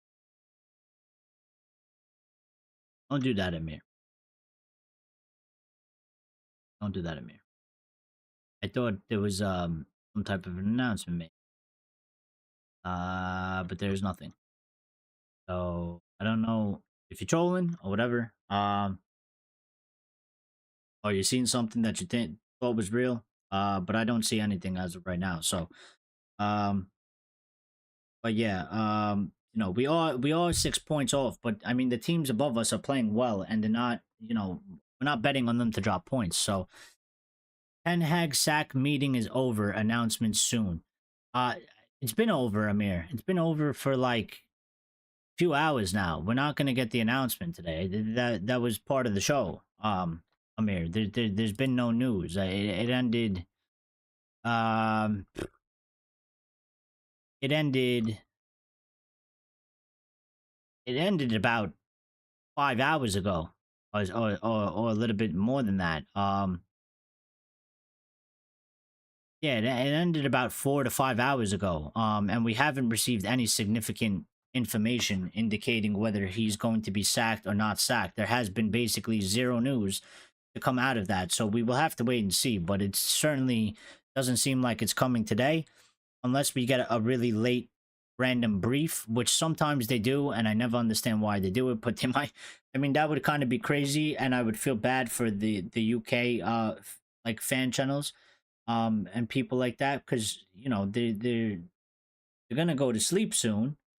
And if United decide to make some type of briefing at 5:30, you know, 6 p.m. Eastern time, which is 11:30 or so, 11 o'clock UK time, they're gonna have to go live to cover it, which is crazy. But um Axe is saying, what if they win the league in 2028, the championship league, that is the hidden objective of INEOS. Well, Omar Barada did say that they are aiming to win well, he said the Premier League, but if he said the league, I would be concerned, Axe, because maybe, you know, they would win the championship league. And he would be like, well, we said we were going to win the league. We just didn't tell you which league specifically. But you know, I think that kind of plays into what we discussed yesterday as well. You know, we did talk about how there's a lot of things that need to happen at Manchester United. We need a lot of things done at Manchester United, and there's not a lot of time. There's not a lot of time when you look at it from Sir Jim's aspect. There's not a lot of time, you know, left for Erik Ten Hag to, you know, and maybe he's already run out of time.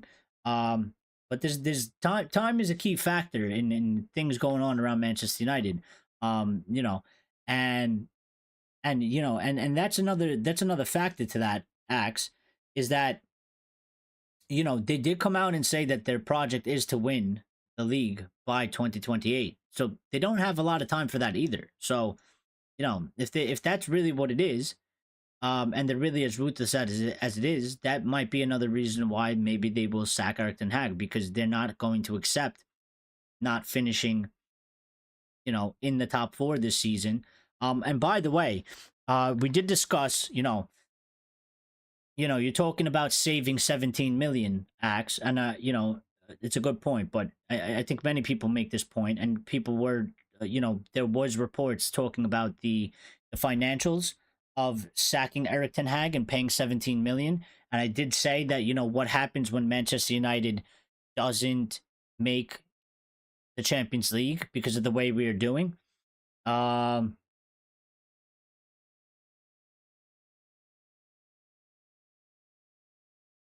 yeah, don't worry. Yeah, I got that. But thank you, Lai. I appreciate that. Yeah, I think so it was reported that if Manchester United don't make the Champions League, uh, this season, if we don't qualify for the Champions League, we will lose in about 50 million in money, in profit. Uh, yeah. Jason, are you Maltese, Jason? Are you Maltese? Because that's a Maltese last name, I think. That's your nationality. What nationality are you?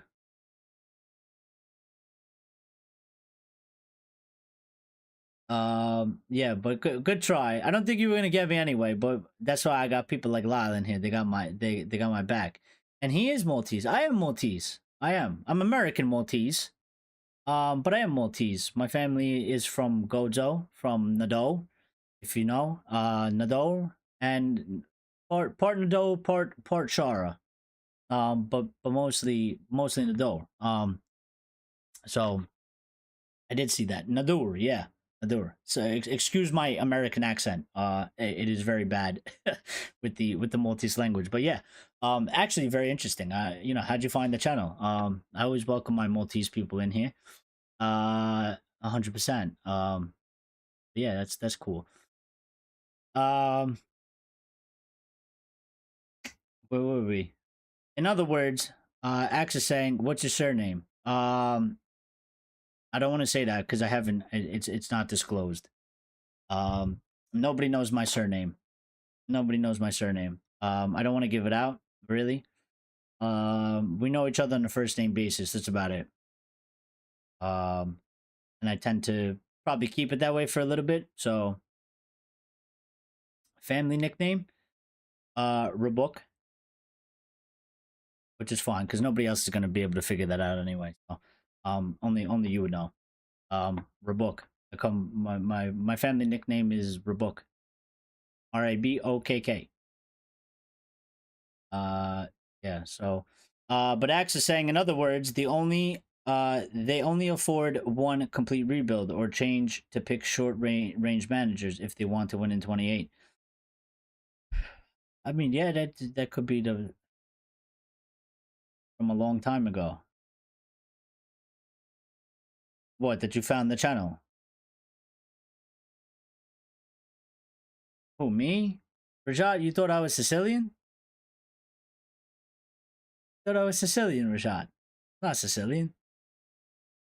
I mean, we're like right there, you know. We could see them from our island. We could see them, you know. We could see Sicily, but we're not Sicilian technically. We're kind of a mixture, or at least the language is a mixture.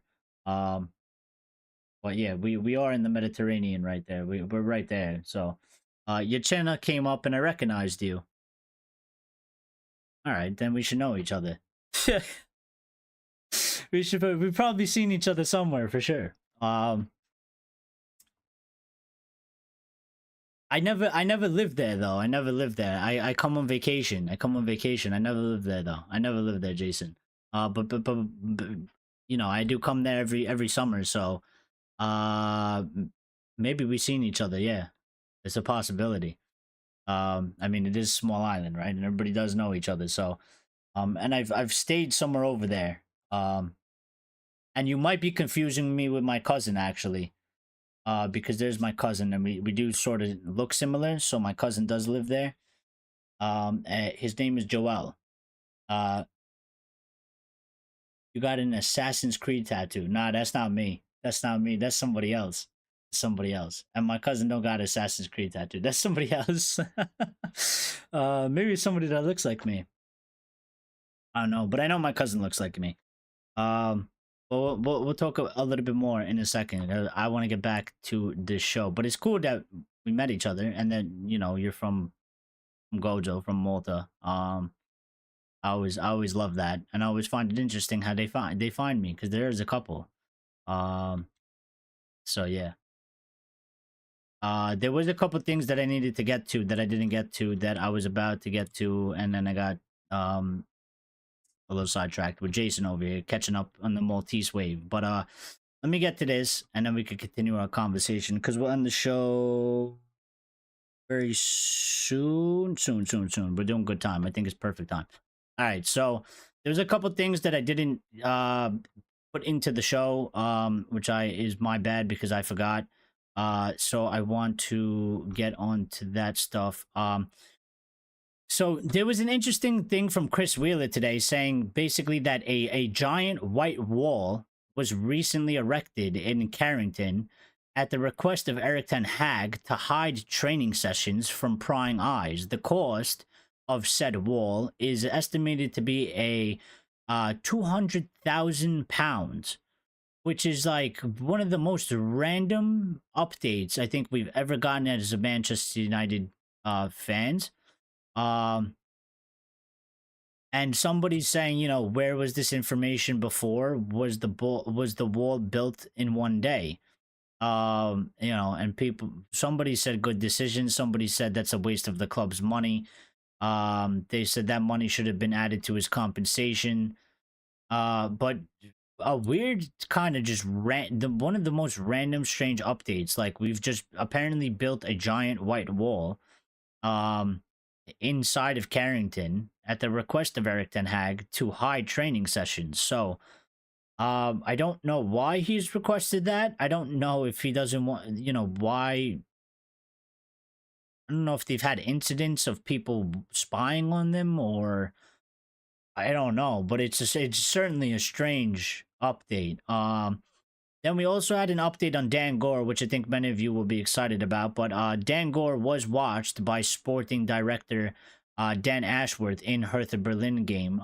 So, our youth team went to go play Hertha Berlin. Dan Ashworth went to that match to specifically, I'm sure, he wasn't the only one, but he was one of the main topics on the agenda of that match was him watching Dan Gore and evaluating Dan Gore.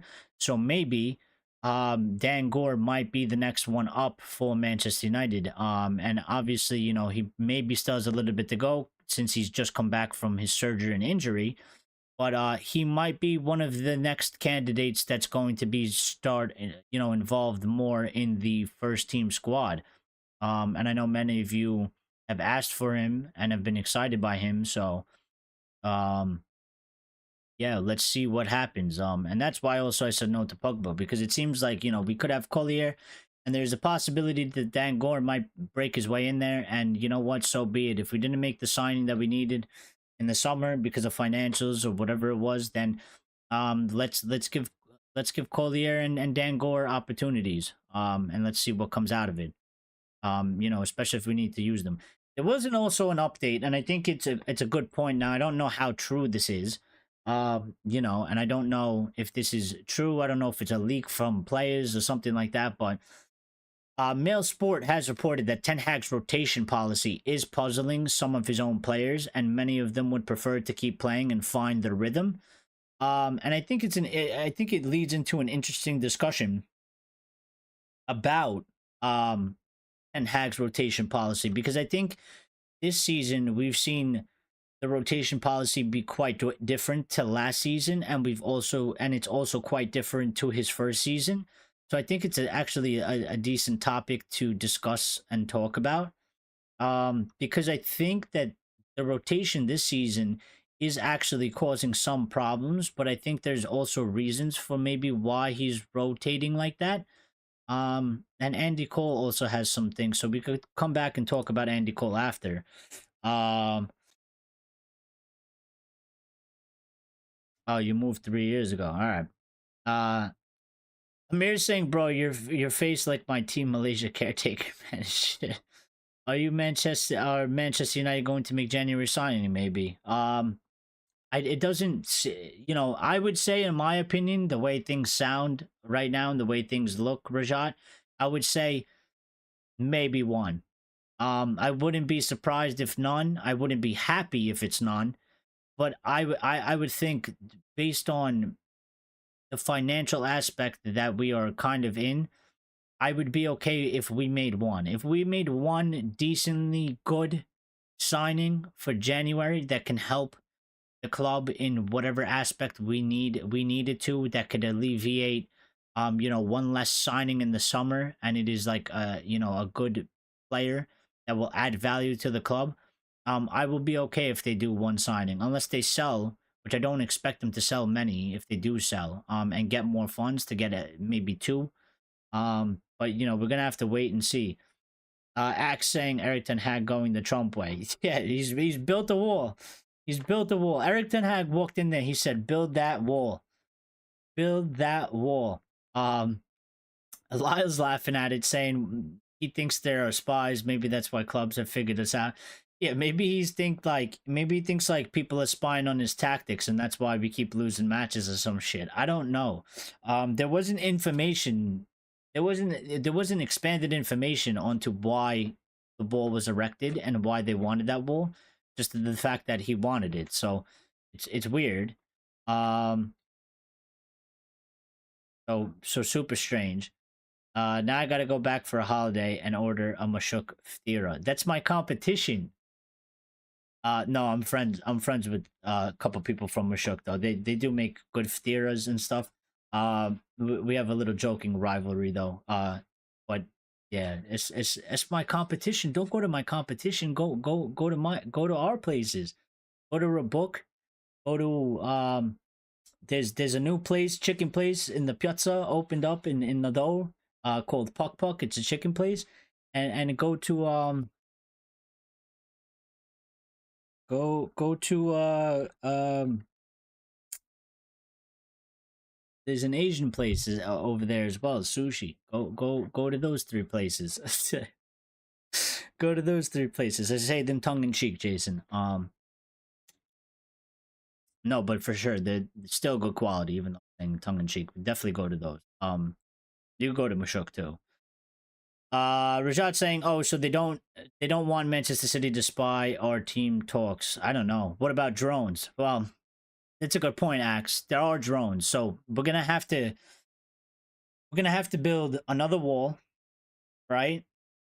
On the other side, and then build a wall on top so that the drones can't see on the wall. And then maybe make it out of some type of material because some of the drones might have like X-ray. So they would be able to see through the walls. So we have to make it out of some specific material so that the drones can't use X-ray to see through the damn wall, which is technically a roof now, a wall with a roof. Yeah. So, Rajat saying Dan Gore is able to play as 8. Can he only play at 10? No, I think Dan Gore can play probably box to box. I don't know about CDM.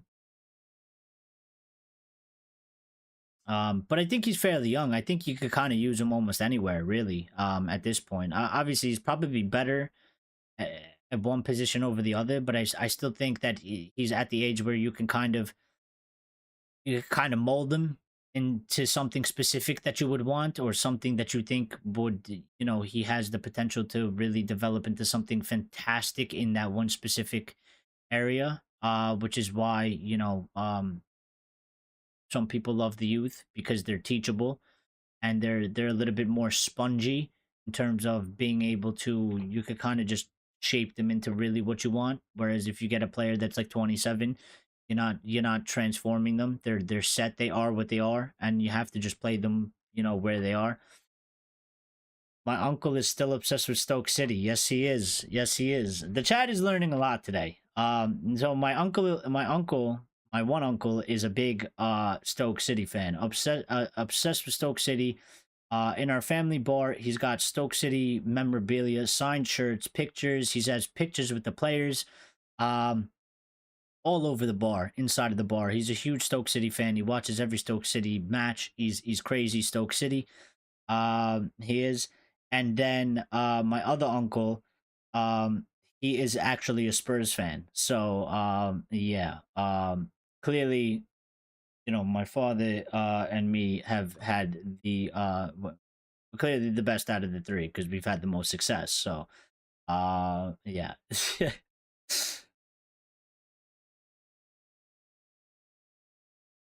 Go get calamari. Rajat saying, what did he talk about?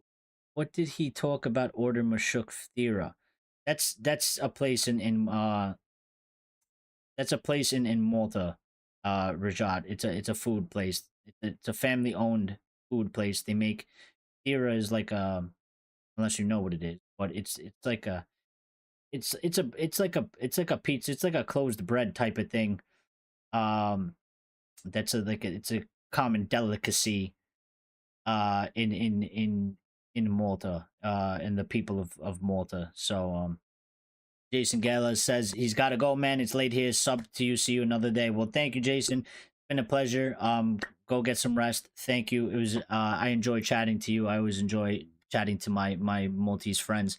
So be good, and hopefully I see you there one day when I go there. Hopefully we go there at the same time, and I'll see you back on here as well. Come back for sure. Yeah, but what were we talking about before? Oh, that's right. Sorry, I got distracted. The rotation policy. That's what I wanted to talk about. The rotation policy. Listen, the rotation has been very, very weird. Has been very, very weird. This season. I think, while I don't like the players coming out and saying certain things, I do agree with the players. Yeah, it's sort of like that. It's sort of like a folded pizza. Actually, I could get you a picture. But the rotation has been super weird. I think the times of dropping Marcus Rashford. When we were all asking for him to be dropped, and he didn't drop him, and then Marcus seemed to play good, and then he dropped him, and then he said it was for rotation and it has to be rest.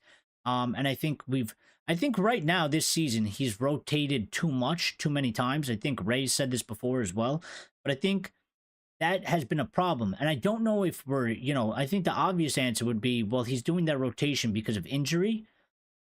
Because we had such an injury problem that we need to rotate more than probably maybe he would like, or maybe more than we were. And maybe that was one of the things they identified. So, he is doing this rotation, but I think at the same time, while that might help us in preventing injuries or getting less injuries, it's also having a negative effect in the fact that players can't seem to get the rhythm. And when players are playing good, they're then being rotated out of the squad. So they kind of lose the rhythm, and then players that need to just play more consistently, and get more minutes and really gel with the team isn't getting that, because they're only getting like 1 or 2 matches, then they're being rotated out and put back in like 1 or 2 games later. So I think it's kind of like hurting the team as well. Now I understand it could be for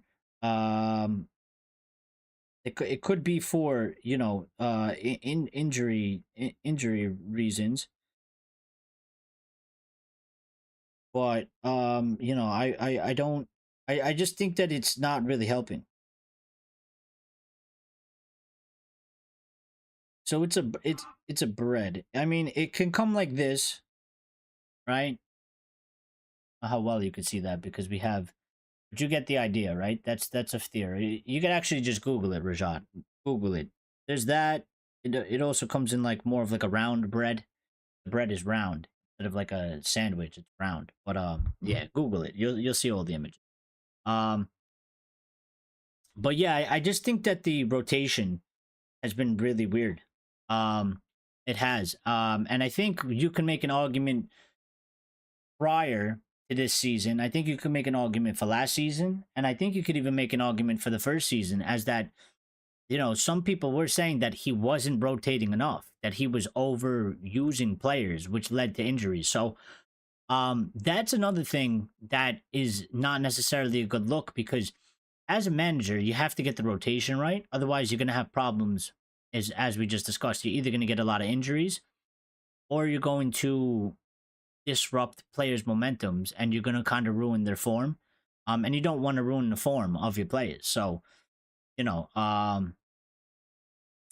that was one of those updates. And then Andy Cole is speaking today. And we'll do this. He had a couple comments. So Andy Cole is saying, he's talking about Bruno Fernandes, and he's saying, am I worried by the form of Bruno? With Bruno, I'm not. I know a lot of people don't like him and how he acts, but I like the guy because he never leaves a stone unturned. He always gives 100%, and I know he moans and screams a little bit more than others, but he only does that because it's for himself as much as his teammates. His form will come back, and this period right now is probably the only time he's ever been out of form throughout the entirety of his United career. So you can't really question him, because this has been the only time. He will get there because he plays with his heart on his sleeve, and he shows that fire and determination. And I do agree with that sentiment as well. And I do like Bruno, and I've been criticizing Bruno, and I think rightfully so, because he does deserve it, because he's been shit and he's been poor. I am a little bit concerned with the form, because it's not. I'm not concerned about Bruno per se for himself. I'm concerned that his form is poor now, while we're in the current situation that we're in. Because he is the captain, and we need him to play good. And the fact that he is also another player that's also suffering out of formness and not playing well, while the team isn't playing well, it just makes the situation worse. And I've always mentioned that, I said the same thing. I know he moans and screams. And I always said that doesn't really bother me. I mean, you could tell, like, it's because it's part of who he is, and it's because he actually gives a shit. And I understand that some people don't like that aspect, and it annoys them, but it doesn't bother me, because I kind of get why he does it. So it doesn't, it doesn't bother me. There's other pressing things than him doing that. Um, that would be bigger problems and issues for me. Um, but yeah, and I think also a good point that he hasn't really had a period like this really.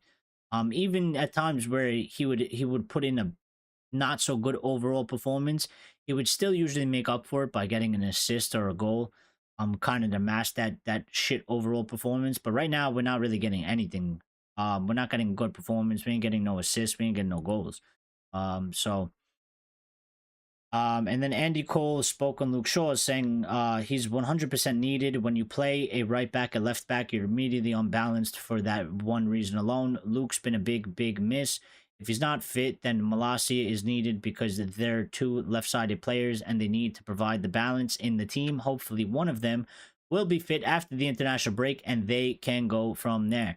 Well, I do agree with that as well, Andy. And hopefully, not only that, hopefully they are fit. Hopefully they stay fit because I'm worried that they're going to get re-injured. And also, I would say, the point that you make that you need, you're playing a right back, a left back, you're immediately unbalanced. You're 100% unbalanced because we don't have a backup for the right back, and we don't have a backup for the left back, and we can't rotate anybody. And as you've seen, Maguire goes off injured, and we have to play Victor Lindelof there. And I don't understand, and I still don't understand, and I'm gonna keep saying it, why we can't call Harry Almas up to the team until one or both of our left backs come back. I don't get it. Like, Harry Almas is a left back. He's left-footed.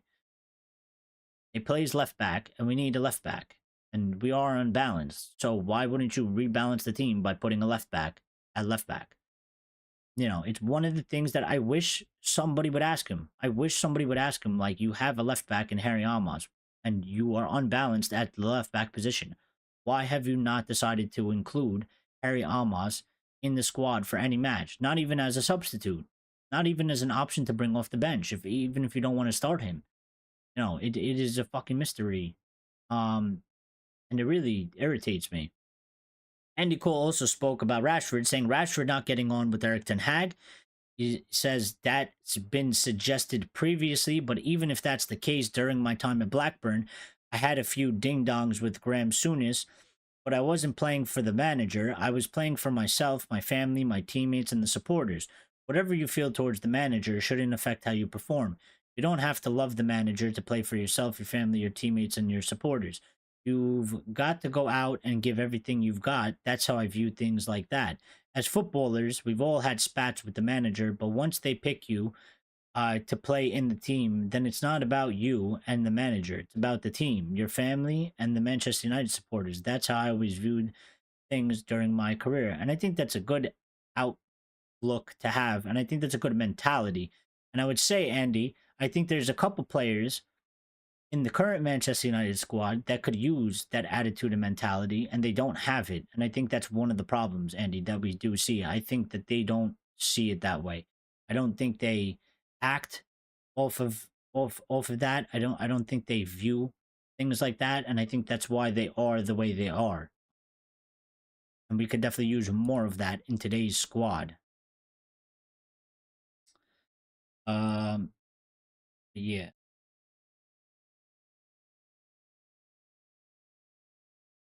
He is not maybe physically ready, maybe not, but we are also just, we don't have options, Rashad. We're missing a left back, man. We don't have a left back. We need him, and he has to play U19 or U21 ball. But you could temporarily take him out of that until we get a left back. I think it's crazy. Get to over 18 likes. Well, how many likes do we got? We got to 14. I don't think, maybe we'll get it after. If the people watching after, if you guys want to smash the like button. If you haven't smashed the like button, smash the like button for me because it helps the channel grow. So thank you for doing that. And yeah, although it was a very slow news day today, and there wasn't any updates, and we haven't gotten any other updates, and actually we just did get a slight update, from Hurst, hold on, so I'm gonna tell you right now. So, Paul Hurst right? Paul Hurst has just put out a small update saying that um, the update coming out from Paul Hurst 9 minutes ago is saying that Erik Ten Hag has not been told that his job is under threat. He is therefore planning to be in charge of the next game when Manchester United play Brentford, which again, I still don't think that means that doesn't necessarily mean that he's going to keep his job. It doesn't. It doesn't, because if you need him to stick around, or you haven't made the decision, you obviously don't. You obviously just have him to continue to work, as normal until further notice. So you don't tell him that his job is under threat, and then you go and you have a discussion about it, and then you go to him. Well, oh yeah, remember Eric how we told you your job is under threat? Well, we decided not to sack you.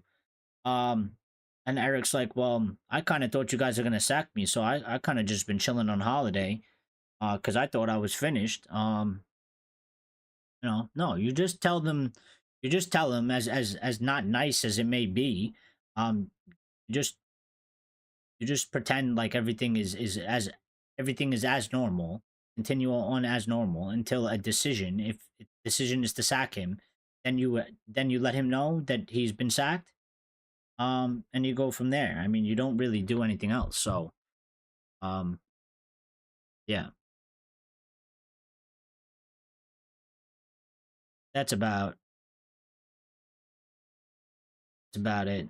Um, so somebody making the point that saying that, so he had 2 games to save his job last week, but now suddenly his job is under no threat. This makes no sense.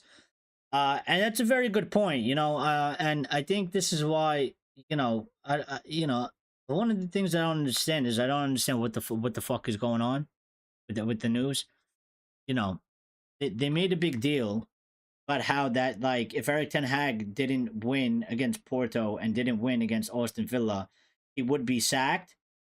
But now Paul Hurst is saying that apparently, and he's not the only one. There was a couple people basically saying that, Erik Ten Hag hasn't been told that his job is necessarily under threat. He is therefore planning to be in charge of the next game when Manchester United play Brentford.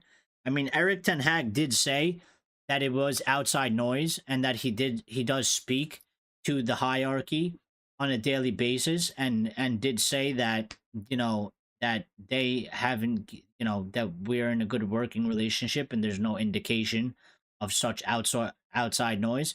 Maybe some of the media and some of the journalists are just making shit up again, and trying to throw on extra pressure, um because it really doesn't make sense. It doesn't make sense that, the build up to that was that he has 2 games to save his job, and it seemed like it was a brief coming from the press, a brief coming from the club to the press. But now apparently he has not been told that his job is under threat.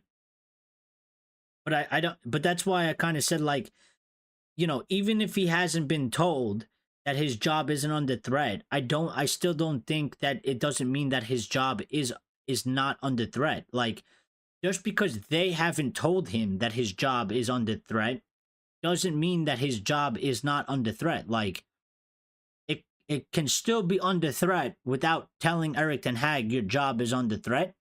You can let Erik Ten Hag think that his job is safe and let him continue to work as his job is safe, just in case you make the decision to not actually sack him.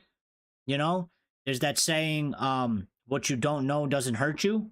So, like, if Erik Ten Hag doesn't know that they are seriously considering, because he hasn't heard it from them, so he's not going to listen to speculation and shit. If he doesn't hear it directly from them that his job is under threat, then Erik Ten Hag ain't going to be hurt by the speculation going on, and he's going to continue to do his job as normal until he's told otherwise or he's relieved of his duties, which I still think is probably it's not the ethical way, right? It's not the nice way, but it is the proper way. because you need business to continue to carry on as normal until a decision is made. So, and Axe saying they should at least tell him, we're discussing either to sack you or not. Well, that's what I'm trying to kind of get at, Axe. I mean, there is an argument that you could say, like, it would be the right thing to tell him because it would be the nice thing and it's seen as the proper way. But also from another way to view it is like, if you do tell him that, and then you decide not to do it, it could hurt the working relationship. You know what I mean? So, and I'm sure there was maybe some indication. I feel like maybe the truth is somewhere in between. I don't feel like there was no indication at all, and I don't think there was like an overwhelming direct indication. I think it's more of like, I'm sure, if he spoke to Ashworth or spoke to Wilcox or somebody like that, right? Or whoever it is that he's talking to on the daily.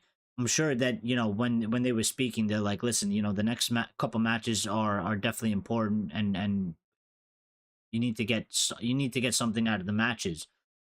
Maybe something a little bit less direct, maybe a little bit more, to that extent. But yeah.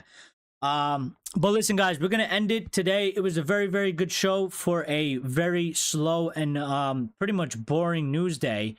I think we still managed to have a good discussion. We still managed to talk, some good stuff. Let's see what tomorrow brings. Let's see if we get any more updates. Obviously, I expect at least one of these days, in this week, whether it's tomorrow, Thursday, or Friday or something like that. I do expect, obviously, to hear what's coming out of what's come out of the meeting, and obviously, what is the actual decision? Will he actually be sacked, or are they going to keep him on for the next couple matches and see if he could turn it around and pull out some results? So, let's see what happens. But it's a good discussion. Everybody that smashed the like button, thank you for smashing the like button because it helps the channel grow, and I greatly appreciate it. So thank you for doing that. If you subscribed, thank you for subscribing. We welcome you here. Thank you to everybody that got involved in the show today. Shout out to Axe. He's been in here the whole time. He was the first one in here. He's always here. Rajat's been in here. He was in here early. Lions was in here. Lyle Grace popped in just for a little bit, which is fine. My buddy Daniel was in here. Jason was in here as well. My Maltese brother Sani was back to the channel. Amir was in here as well. So shout out to all you guys. Shout out to everybody that got involved in the comments. If you're watching the video, if you're watching the live after it's gone live, and you're watching the playback of it, then get involved in the comments underneath the video. Write anything you want, your opinion, thoughts on things that were discussed, whatever. We answer everybody that comments on those, and we can also bring it up on the next show as well if it is a very, very good comment. So yeah, you could do that as well. Lyle too as well. And Lyle says cheers, Eric, and to all you Reds. Yep, shout out to all the Reds everywhere. Cheers to all of you. Axe said at least Axe said it would be stupid for them to come out of the blue. At least set a deadline. I think it's a professional way to tackle a situation. Well, yeah. I don't know. We'll see what happens, Axe. Let's see what happens. Hopefully tomorrow, at least, maybe we'll get some updates. If not a decision, maybe we'll get some other news. The international break can be quite boring at times, and it could be lacking a lot of news. But I think we did a good job to have a nice discussion with the lack of news today. So yeah, very, very good. And I will see you all later. Everybody take care. Have a good morning, good evening, good night from wherever you're watching from. Thank you for being involved in the show. Thank you for your support. Thank you for being a part of the community and making the show what it is. We appreciate every single one of you. And if you're new, we welcome you, and we look forward to hearing from you and seeing from you. And yeah, that's pretty much it. Have a good night. And as soon as I hit this end button, we're gonna get all the updates. from the meeting as soon as I hit this end button, and we're gonna have to go live again. No, I'm only joking, but that would be some typical thing to happen. But no, I don't think it's, we might not even get anything tomorrow either. We might not get anything at all, but I would be kind of surprised. But yeah. So we'll catch you all later. Everybody be good. And thank you again. Peace out.